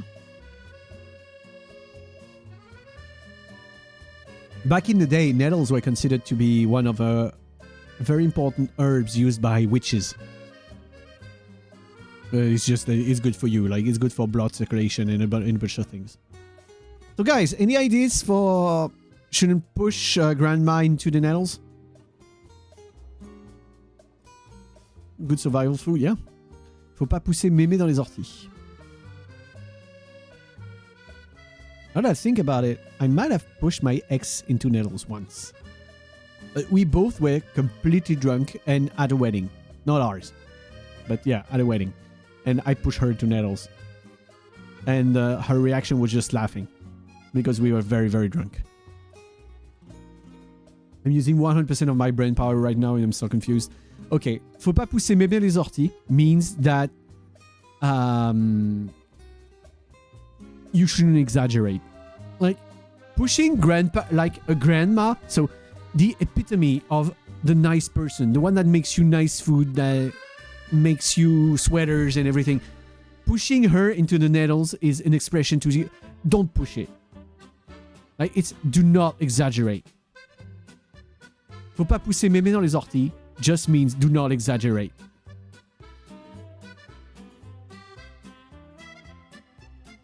%100% of 0 is still 0.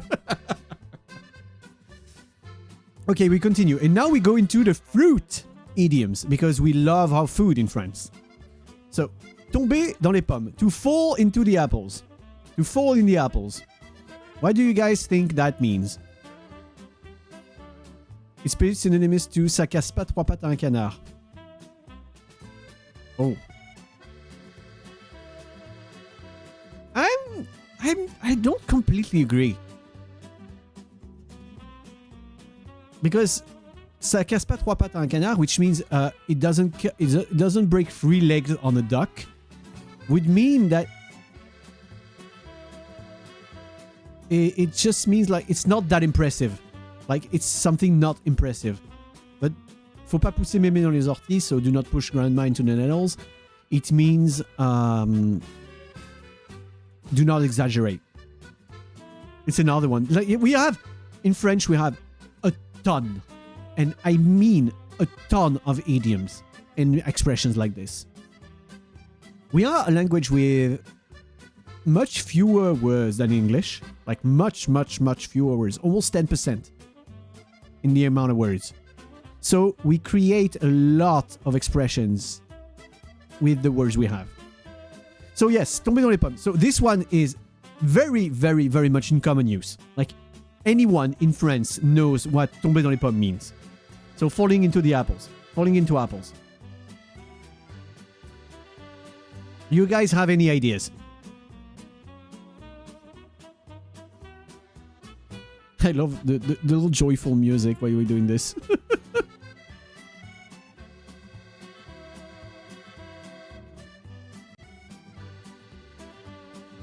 Zero ideas. Apple cider, going for a drink. Nah. To fall into the apples or tomber dans les pommes just means to pass out. It just means to pass out. Why does it mention apples? I don't know. But it just means to pass out.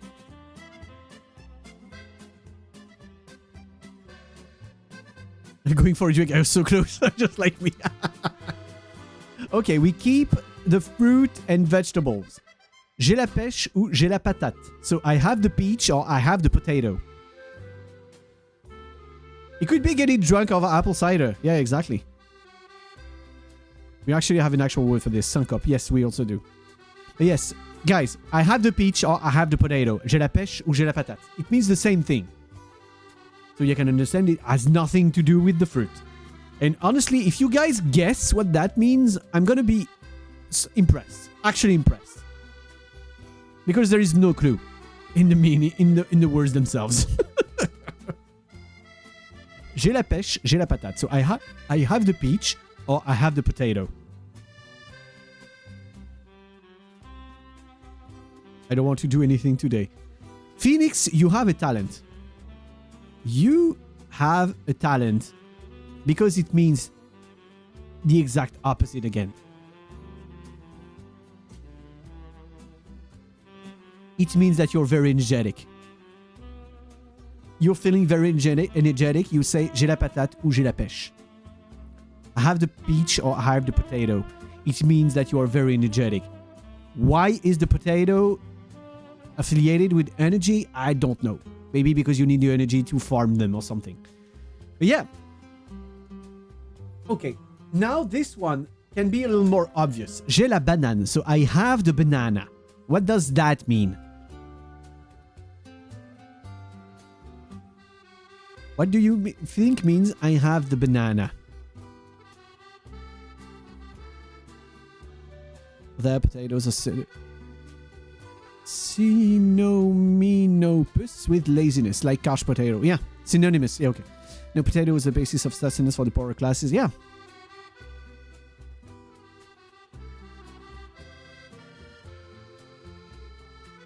Well, you use grain. In France, the poor people stuff was grain, like was wheat. Bread was the basic of everything because everyone could grow wheat. Like flour and wheat was the basic in France. And also, yes, potatoes were considered to be poisonous because people try to eat them raw. No, J'ai la banane has nothing to do with anything sexual.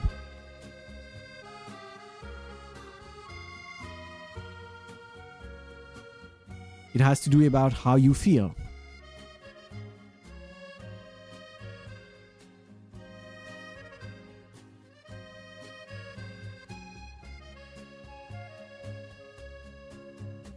I am happy. You got it, Phoenix. Phoenix got it, and it is Strike's turn to guess the opposite. You see, when you take a banana and you put it on your face, it has the shape of a smile. You have the banana. It is as simple as that. It's about the shape, nothing else. I was thinking of that, but smile upside down, man. The always smiling fruit. Yeah. So now this one is one of the hardest. Se prendre une prune. So it's to get a plum. We say you have a banana when someone has a stupid happy smile. Actually, we use the same.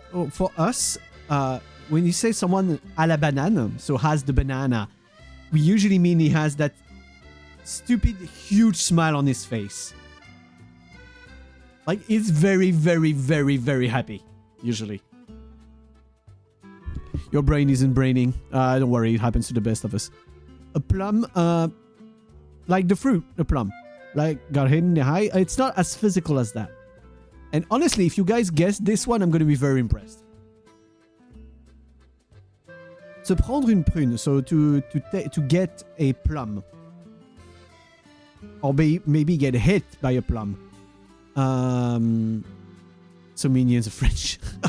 No.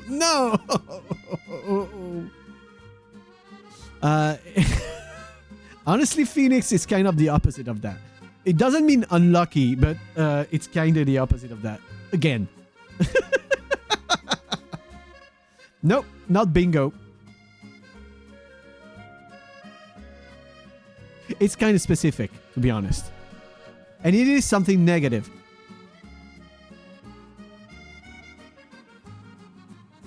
Alors, well, fuck, the French came out. I said alors instead of des pains se perdent. Unbingo, yeah. It is a bad situation, but it's a specific bad situation. Because it's something that someone does to you. Like, someone causes that. It's not something that happens randomly. If only it was a prank. It's a little worse than a prank. Bad day. It leads to a bad day, but it's not a bad day itself. No, it's not cheating. It's not something as specific. What is specific is the thing itself. No, it's not catching an STD. Though it would be a funny expression to catch an STD, to be honest. Misfortune. It is a misfortune, but it doesn't mean a misfortune. Betrayed. Okay. Knowing the meaning, it is very funny to me.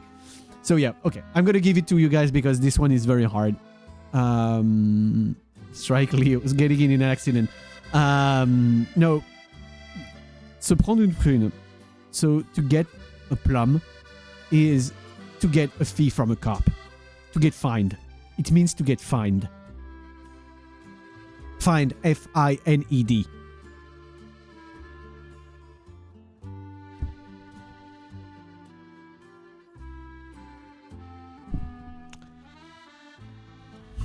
Why the plum? I have no idea. I love plums. Plums are amazing. Okay, next one you guys should be able to guess. MatsuRTX, thank you very much for the follow. I don't know why it did not ping, but I saw it. So thank you very much for the follow, Matsu. The next one. This one can be guessed. Faire la grasse matinée. It means to do the fat morning. Oh, Matsu. Is that you, Matsu? The Matsu I know? Welcome. Welcome, new chatter. I'm very happy to have you here. Yeah, it's the Matsu we know. No, to do the fat morning. It is not a big breakfast and it's not to touch grass. Fat shit. Reminder, guys, it's to do the fat morning. Or to make the fat morning. Oh, Strike! Thank you very much for the gift sub. Strike managed to get him before anyone else. And also, guys. Wait. We need to say an important thing.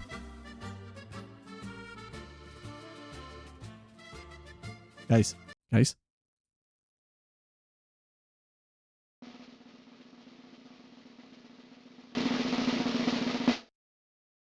We are now at 69 subscribers.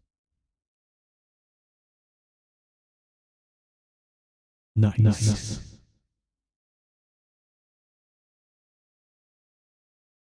Okay, back to your usual problem.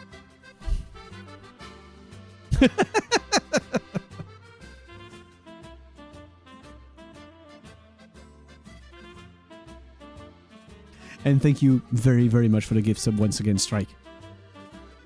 I have an amazing community in front of me. And also, I need to say it here because I haven't said it enough. I wanted to say it today, and I was so... You can imagine that my brain was very occupied with Loa before, and I wanted to do that stream for you guys. But a few people, 2 or 3 people, decided off stream to send me donations to help with Loa's recovery, to help pay for the vet and all of the stuff. And thank you so much to anyone that decided to do that. No matter the amount, no matter anything, like, thank you very, very much. It helps tremendously, and it feels extremely nice every time I see all of guys' messages and when I receive those because, yeah, like, thank you very much, guys. I'm very proud to have the community I have. But let's go back to the French. We can't always only say nice things.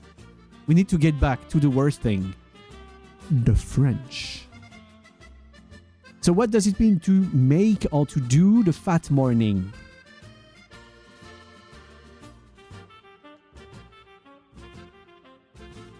You gave others a chance. So nice of you. Wake up early. Oh, Strike. I'm not going to say anything, but I have something to say. To sleep in. And Leo got it! Faire la grasse matinée means to basically either oversleep or wake up late or just stay in bed even if you woke up. It's to have a lazy morning.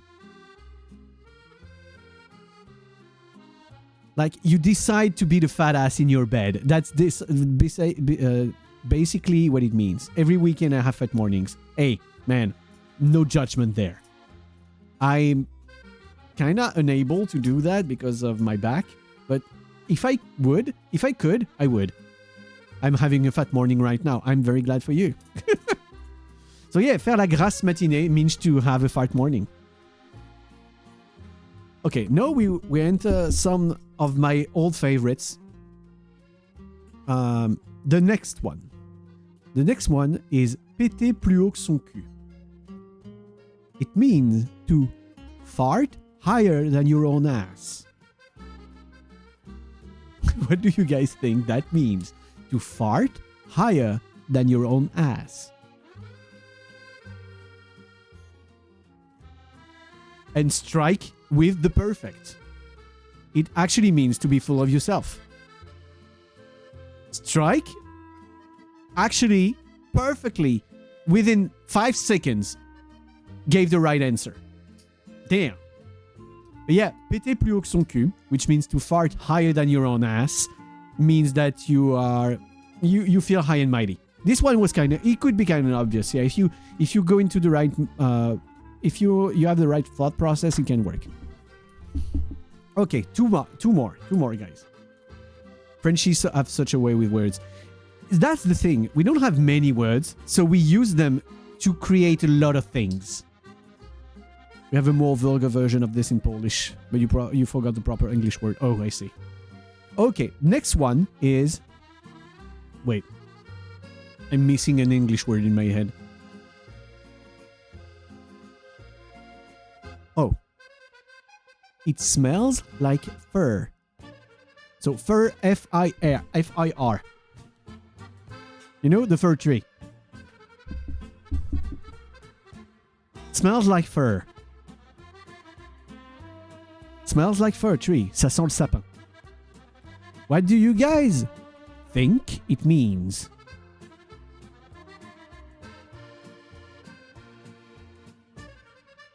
You know the Christmas tree. This is the shittiest Christmas tree I've ever seen. It smells fresh. So the smell is the reason, the smell of that thing is the reason the expression was created, but it has nothing to do with Christmas.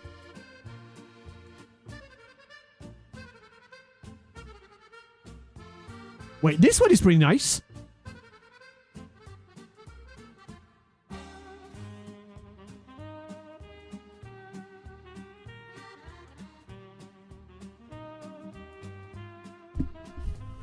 Let's go. I'm going to Paris in June to participate in a military event. Your class will help me buy a Tintin figure. Hey, have fun, man. Is that describing Christmas spirit? No, it has nothing to do with Christmas.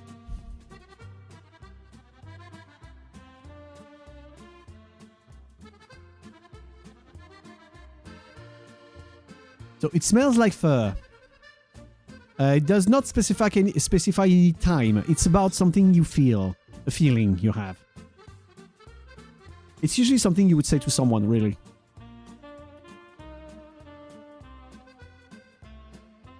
It has nothing to do with comfiness.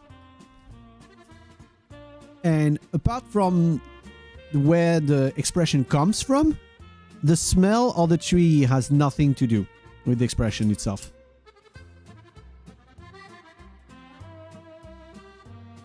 And it is definitely not comfy.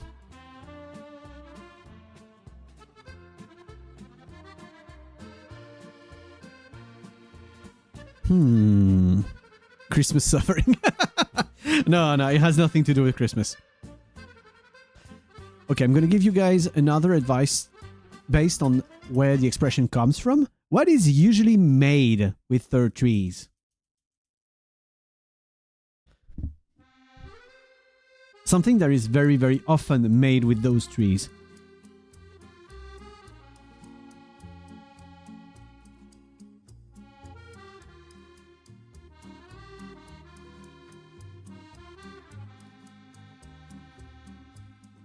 So this is where the expression comes from.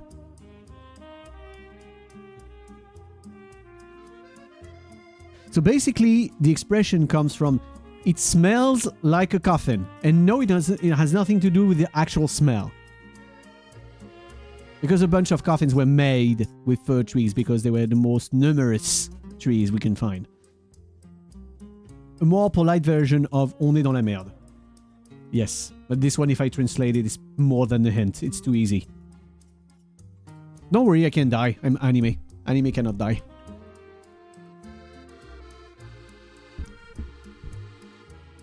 Are you guys giving up? Or do you have other questions? It smells like fur.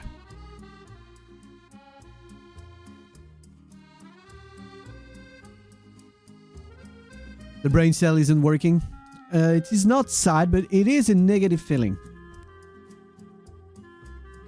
Hitting on death's door. It is kind of close. You're getting closer with the feeling of death's door. And remember, no smell. No actual smell itself. Vapor got it, I think. Seems like I'm going to die. It basically means I've got a very bad feeling about this.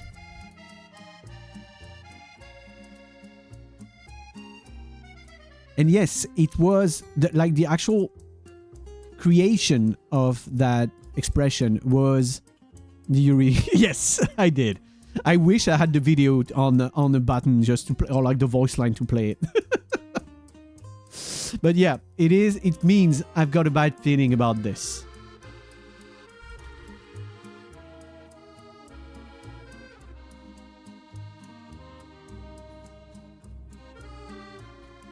Because it smells like a coffin. Like it smells like I'm gonna be in a coffin. It's like the original meaning of the expression. And the word that Gulligan shared just before, which means we said on est dans la merde, it literally means we are in the shit. Basically, it's the step afterwards when you're like, oh, okay, we are in a shit situation now. Whereas ça sent le sapin, so it smells like fir, is more of a fir tree. It's more of a, oh, something is going to go bad. Something is going to be bad. Okay, and we end with my favorite one. My actual favorite one. I hope you guys are ready because this one is a banger. This one means I want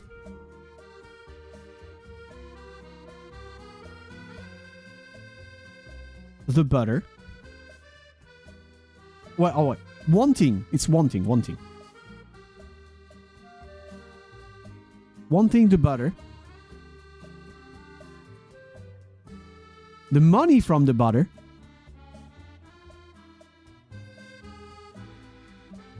And the ass of the milkmaid.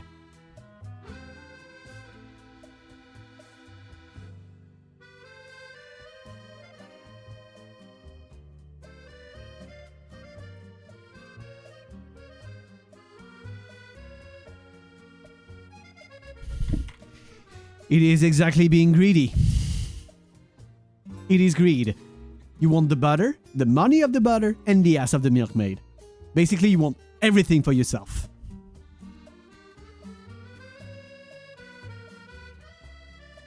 Asspog. I mean, I would take the ass of the milkmaid. Who would blame you for that? They're usually cute.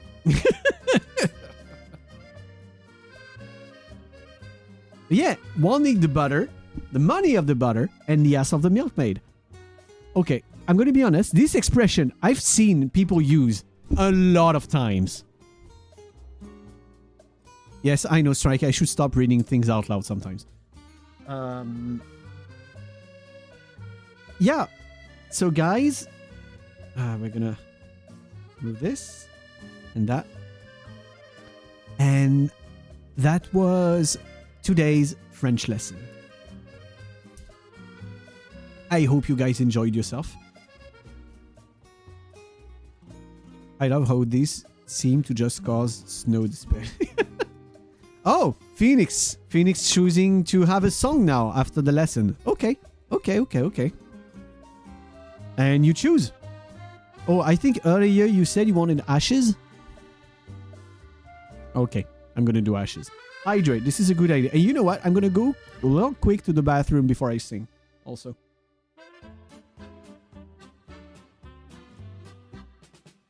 So I'm going to be right back. I'm just gonna run to the bathroom, and then just afterwards I'm gonna sing. And yes, I'm gonna stretch on the way. Just so you guys know, Loa just came nearby and is sleeping now. So it's cool. It's cute. Be right back.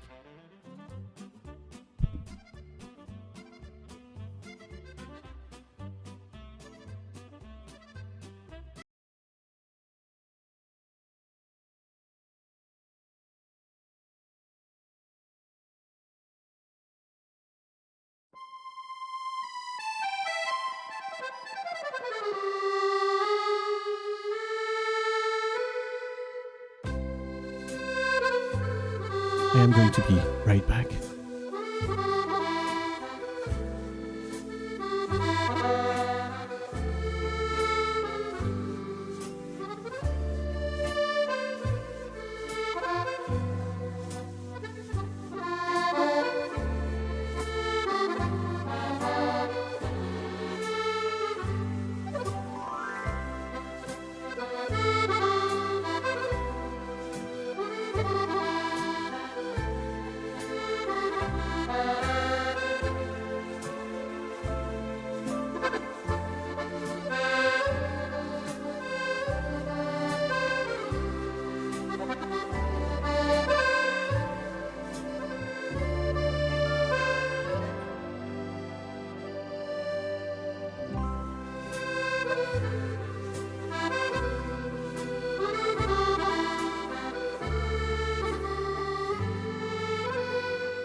Who has done? Who has?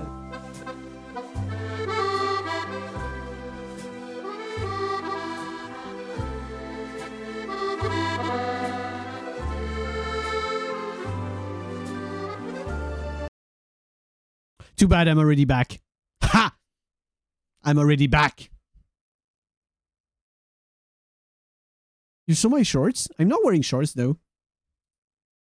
Actually, I'm not even wearing pants, to be honest. What the hell are you guys doing to that poor stoat?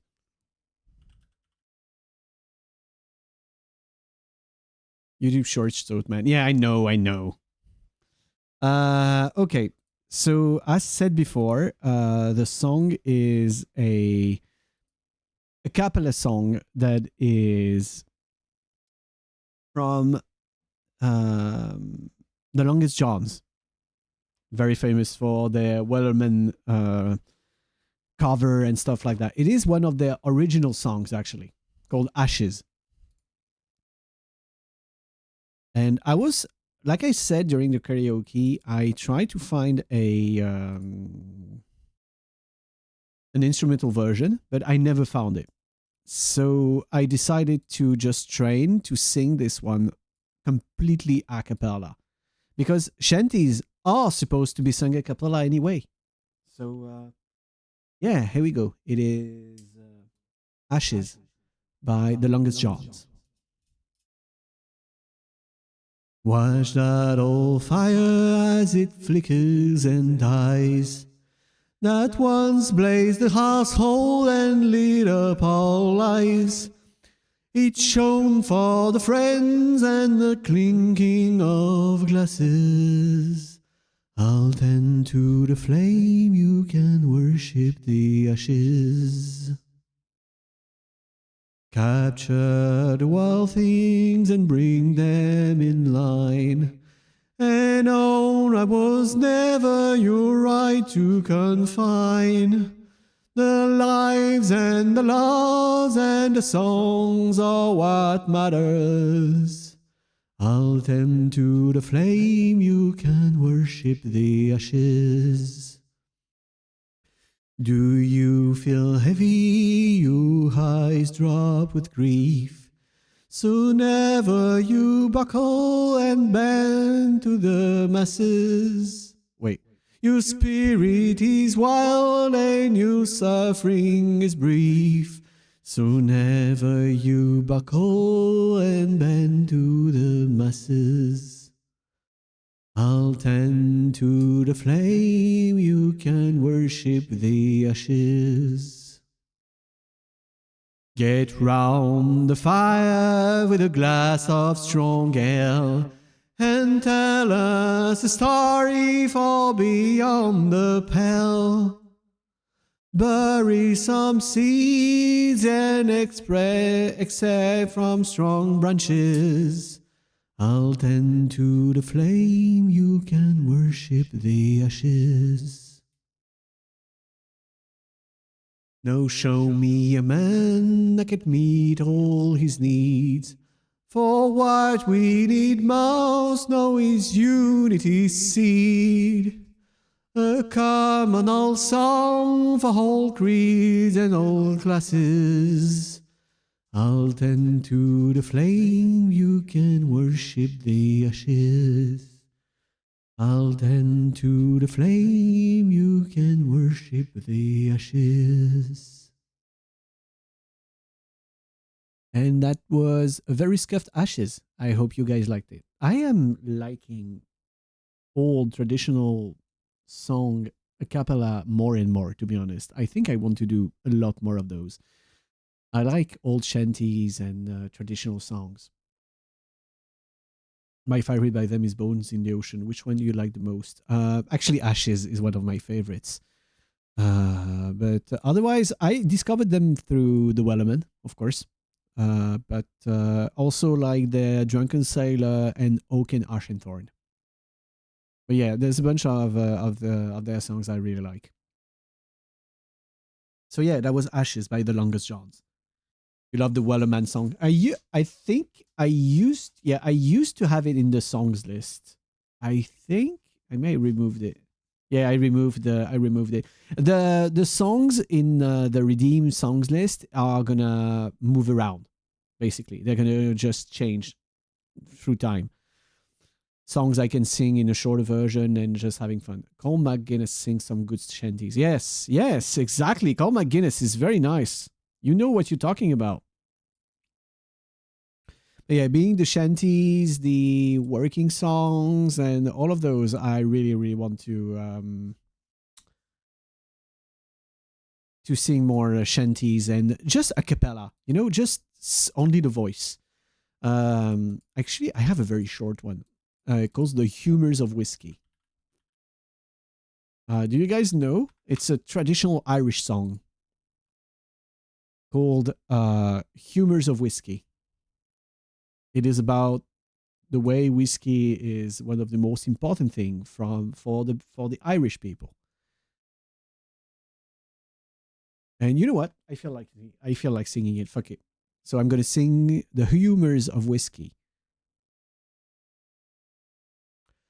Come guess me this riddle, what beat pipe and fiddle, what's harder than mustard and milder than cream? What bets wets your whistle, what's clearer than crystal, sweeter than honey and stronger than steam? What can make the dumb talk, what can make the lame walk, what's elixir of life and philosopher's stone? And while help Mr. Brummel dig the Thames tunnel, Shaw was in whiskey for honing and showing. So stick to the crater, the best thing in nature, for sinking your sorrows and raising your joys. And boys, I half wonder if lightning and thunder was made for the plunder of whiskey, me boys. Sorry, I haven't sung this one in a while, and I forgot the lyrics and the rhythm. But you know what? I'm gonna add it to the list. Maybe I could do a specific only a cappella karaoke. Would you guys like this? Would you guys want only a cappella, no music karaoke, only voice? I could sing shanties, working songs, drinking songs, and also there's a band. Okay, story time, guys. Let me put back some background music.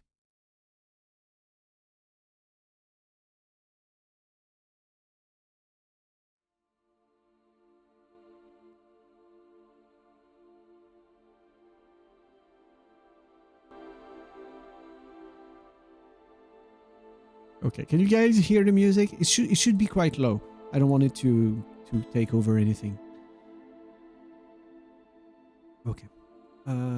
So what I wanted to say is the first song I ever okay, I'm gonna go back to something else. You guys know me as a singer, as someone that learned singing, and even I went to music school for it. I even learned teaching other people to sing. I went into a choir. I learned to direct, to be a choir master and everything. But I used to be someone that could not sing in tone at all. I sang completely off tune. I was the kind of person, when I sang, other people would want me to shut up because it would hurt their ears. That was me for almost, not almost, for 20 years. For 20 years, I could not sing at all. I was awful at singing. Actually awful.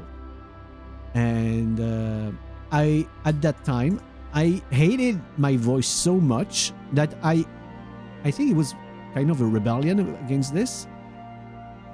I actually liked instrumental music more than music with voice. I literally liked instrumental music more specifically because I couldn't sing myself. Don't feel bad about me, Yeah, at least, if there's something, just use it as an example, that if you guys think you sing poorly. It's something anyone can learn at any age also. But anyway, you guys know what I went through 2 years ago. 2 years ago now. 2.5, almost 3 years ago. I lost all of my musical instruments in a house fire.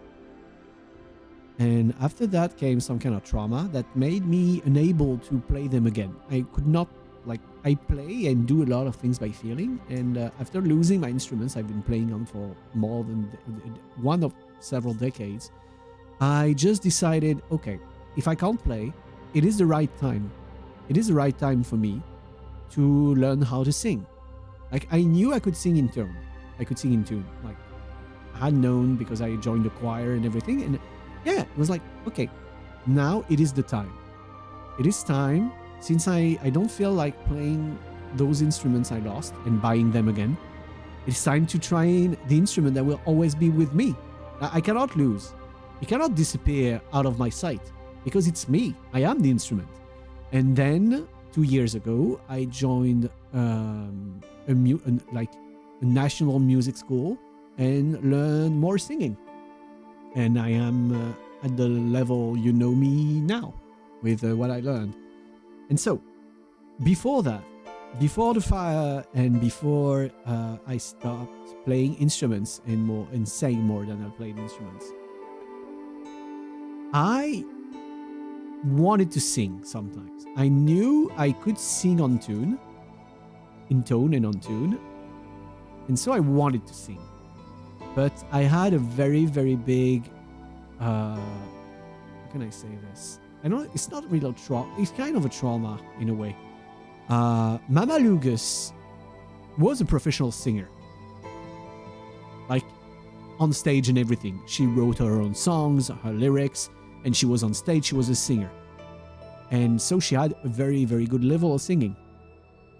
And she always was quite harsh in her criticism of the way I sang. So I never dared to sing with my family because of that.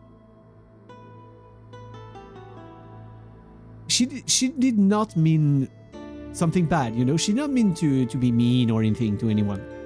But basically, I sang a song to her. It was last year or something. So after I started learning, I finally took my courage and sang something in front of her. And, well, she told me to stop. She actually told me, yeah, no, it doesn't sound nice. You should stop. She did not mean anything bad or too bad saying that, but man, it hurt. Oh man, it hurt. In that situation, oh man, it hurt. I was working and training that song for weeks. And then I hear that and I was like, oh. So, yeah, I had a very big issue trying to sing in front of my family. And to get back to the original story I wanted to tell, it's just all of that was just to give you guys context. There is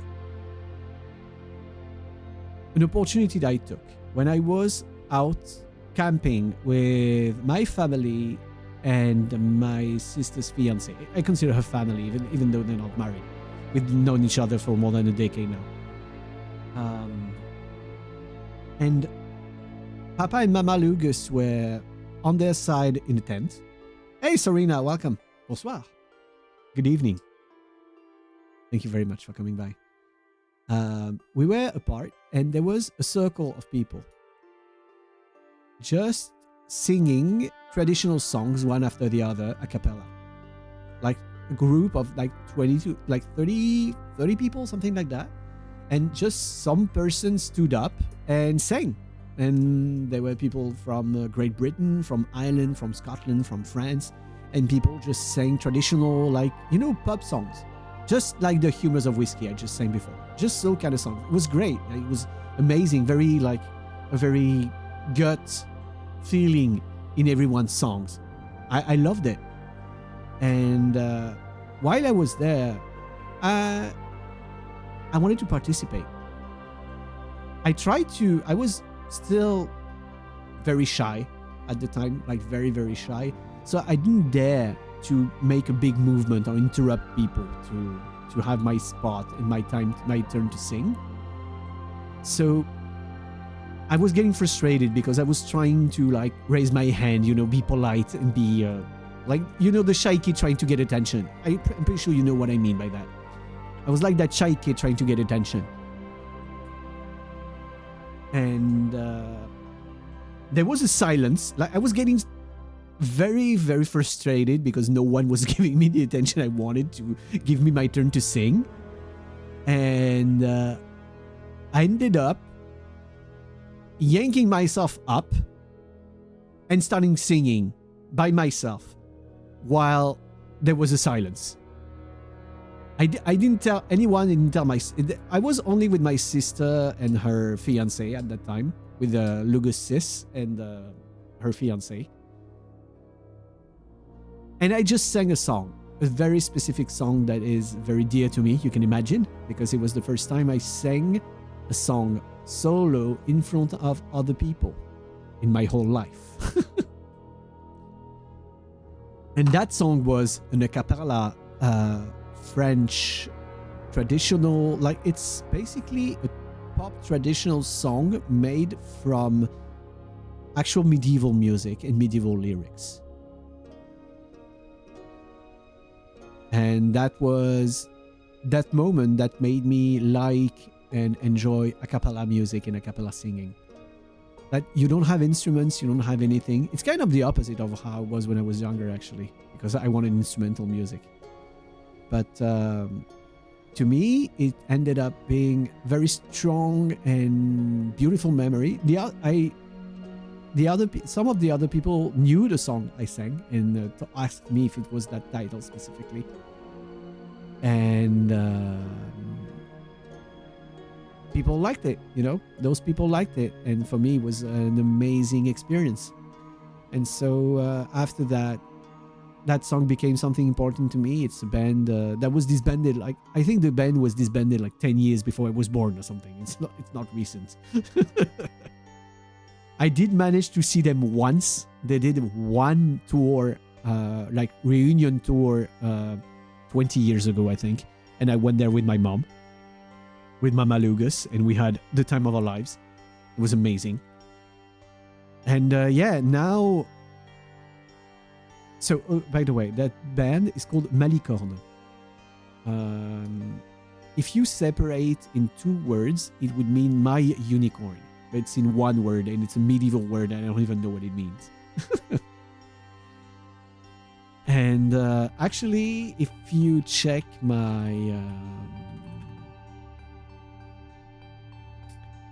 songs list, right there, I'm not gonna keep it. I'm not gonna do it today. I'm gonna stop for today, the stream, I think.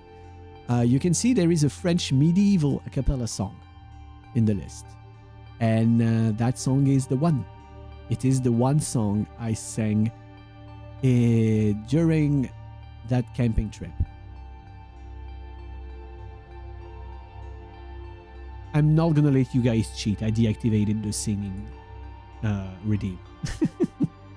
But I will sing that song on stream at some point. But I always wanted, if I sing this to you guys, to have the actual subtitles ready while I sing it, because I want you to understand the lyrics. It's a very sad, very, very sad song. Let's be honest. A bunch of medieval songs are not happy at all, because they were singing about their daily lives, and daily life in the Middle Ages was not a nice time at all.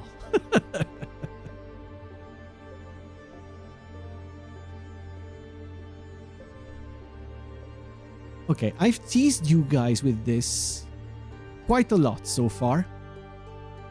So I think I could sing one song from them for you guys, a short one, because also that one song I love, it's a 7 minute, it's almost an 8-minute song. So yeah, it's not something I just do lightly like that. Actually, now that I think about it, why did I put a fucking 8-minute song in a I'm gonna do a short song redeem? It's a song that lasts 7 minutes and 45 seconds.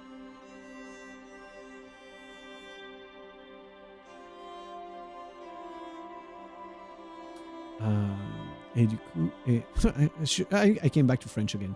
I came back to French for some reason.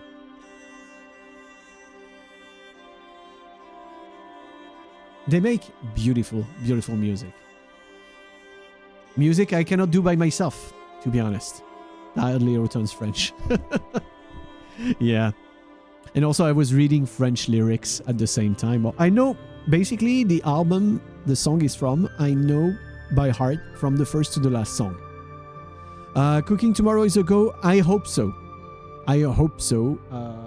I haven't managed to make the setup and everything yet, but I'm going to work on that today and tomorrow. But I do want to do the stream. But you can guess that with everything that happened to Loa, a bunch of the preparations, like the prep, could not be done in time. So I'm gonna see. Yeah. In the worst case, I'll just stream something else. I'm gonna be live. Like anyway, I'm gonna be live. It's just that the cooking stream might not be 100%. Let me see if I can actually find can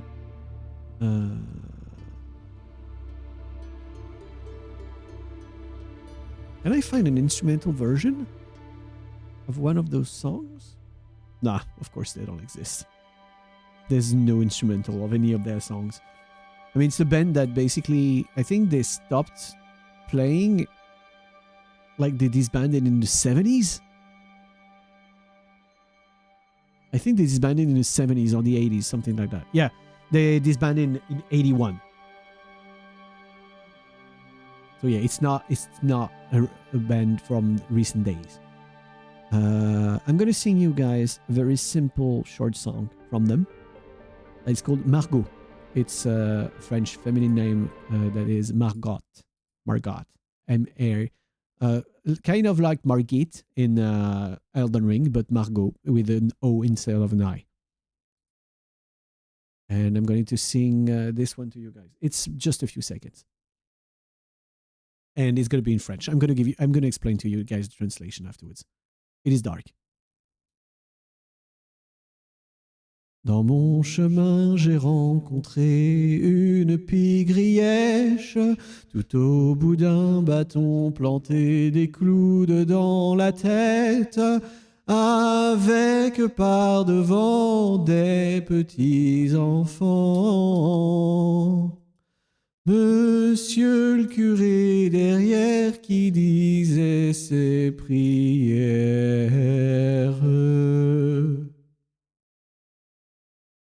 Margot, Margot, noir, noir comme le charbon, blanche comme le coton, Margot.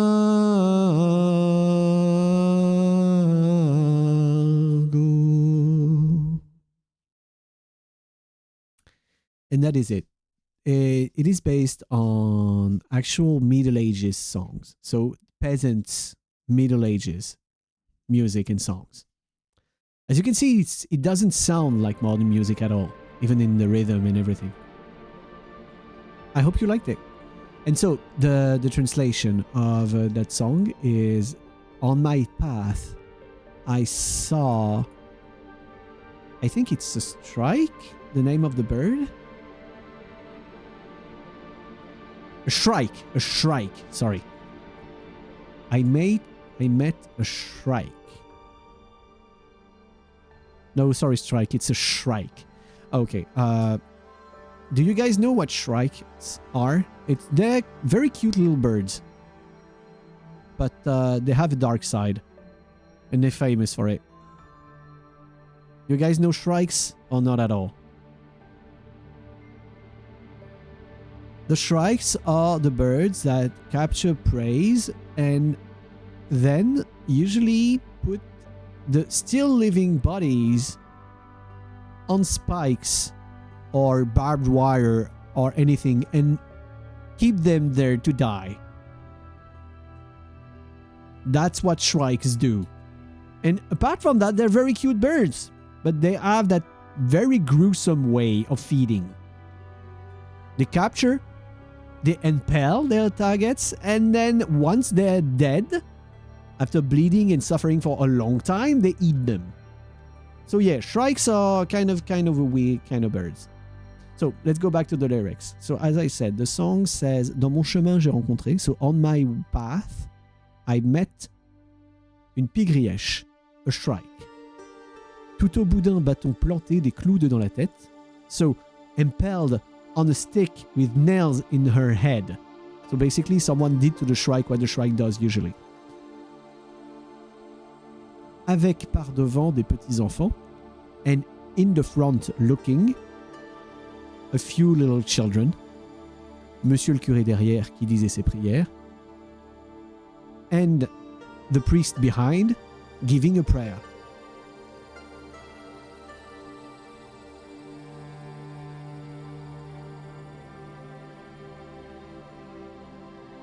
And then the rest. I'm trying to do something at the same time.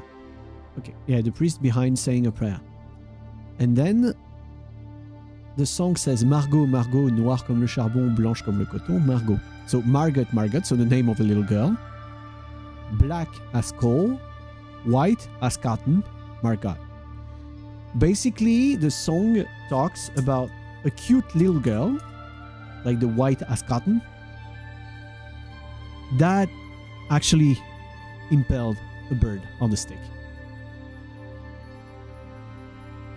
Hence, black as coal. So a cute little girl that actually killed and impaled the bird. That's the lyrics of the song. Like I said, Middle Ages music and Middle Ages lyrics are dark. Like very dark. Fair looking but dark inside. Exactly, yes.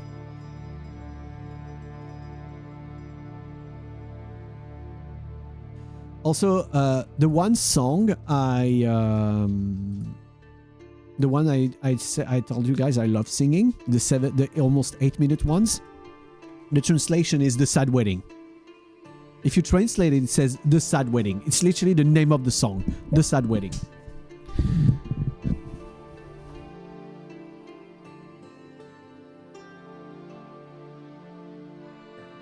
So, yeah.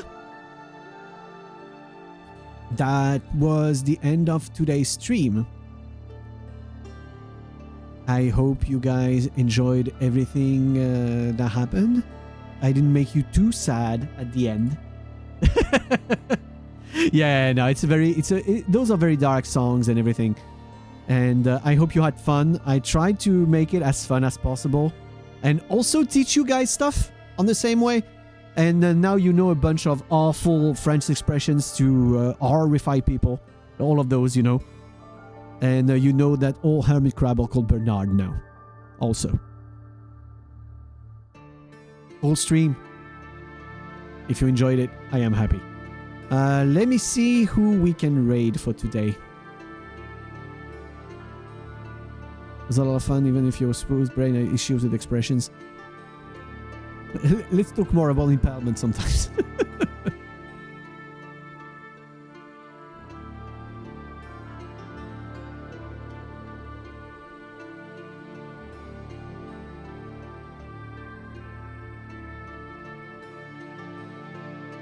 So guys, ah shit.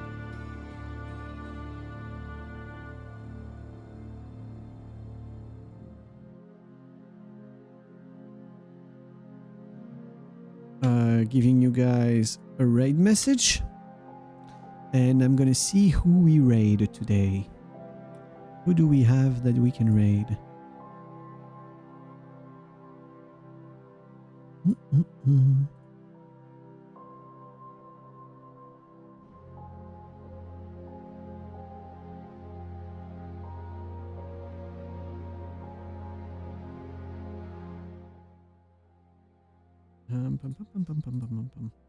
Yeah, for now, let's just go back to the usual main screen, even though I haven't used it at all today.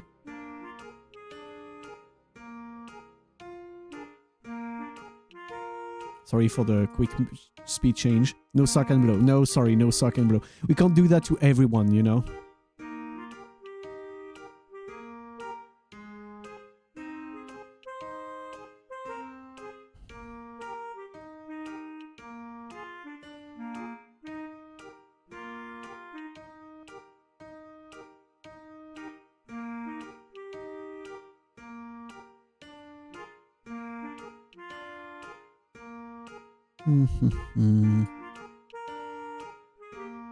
No.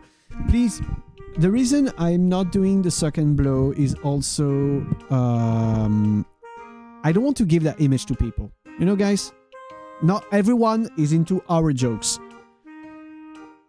And I don't want to give instantly that image and forcing that joke on other people. You know what I mean? That was the reason I rated 10 mad the other time. Okay, short stoat raid works. The short stoat raid works. You can use like the tail and body like this. Like, feel free. Knock yourself out. But yeah, the reason I don't want to do the second blow is because it's a very crude joke and I don't want to force it on other people. Like, if I know the person is gonna find it funny, I would have no issue doing it. But I don't want to force it on, like, when you rate someone and you're a small streamer, you do it also to garner some attention, and you don't want that kind of attention from a first contact to someone. Yeah, it was funny in the moment, but it shouldn't be a regular thing. Yeah, exactly. Like, you can do that joke as much as you want on the Discord, for example. I don't care. I don't mind at all. But yeah, let's not force it on other people. Just like that, yeah. It's like usual, you know? Have fun in your own corner, but don't force other people into your jokes if they don't want to. So you guys are already spamming. I need to find someone.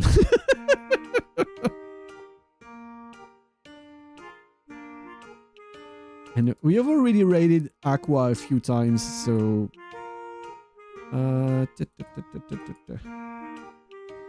We are ready, Papa. Oh. No, don't do that. Don't call me Papa. Okay, Daddy is so used that I'm not... Like, it hurts me less than Papa, for some reason. Daddy is so... Like, there's so much of Daddy that's been done before. It's not as bad. Okay, so, guys, anyway, I was very glad to have you here and to have you guys here and spend times with you guys. You know my situation, and it was very nice to get my minds off things and knowing I don't have to worry about Loa while all that time. I hope you had fun. I know I did. I had fun. It was very fun to me too. Even though I didn't speak that much French during the stream. Reorganize later training for Minecraft. Okay. 今日の配信は終わります。お疲れ様でした。今日、来てくれてありがとうございました。Thank you very much, guys, for coming by. I was very glad to have you here, and I hope you have a nice weekend. Have a good morning, a good lunch, a good afternoon, a good evening, or a good night.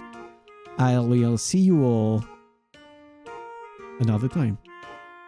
Come on, join the raid. Join the raid. Come on.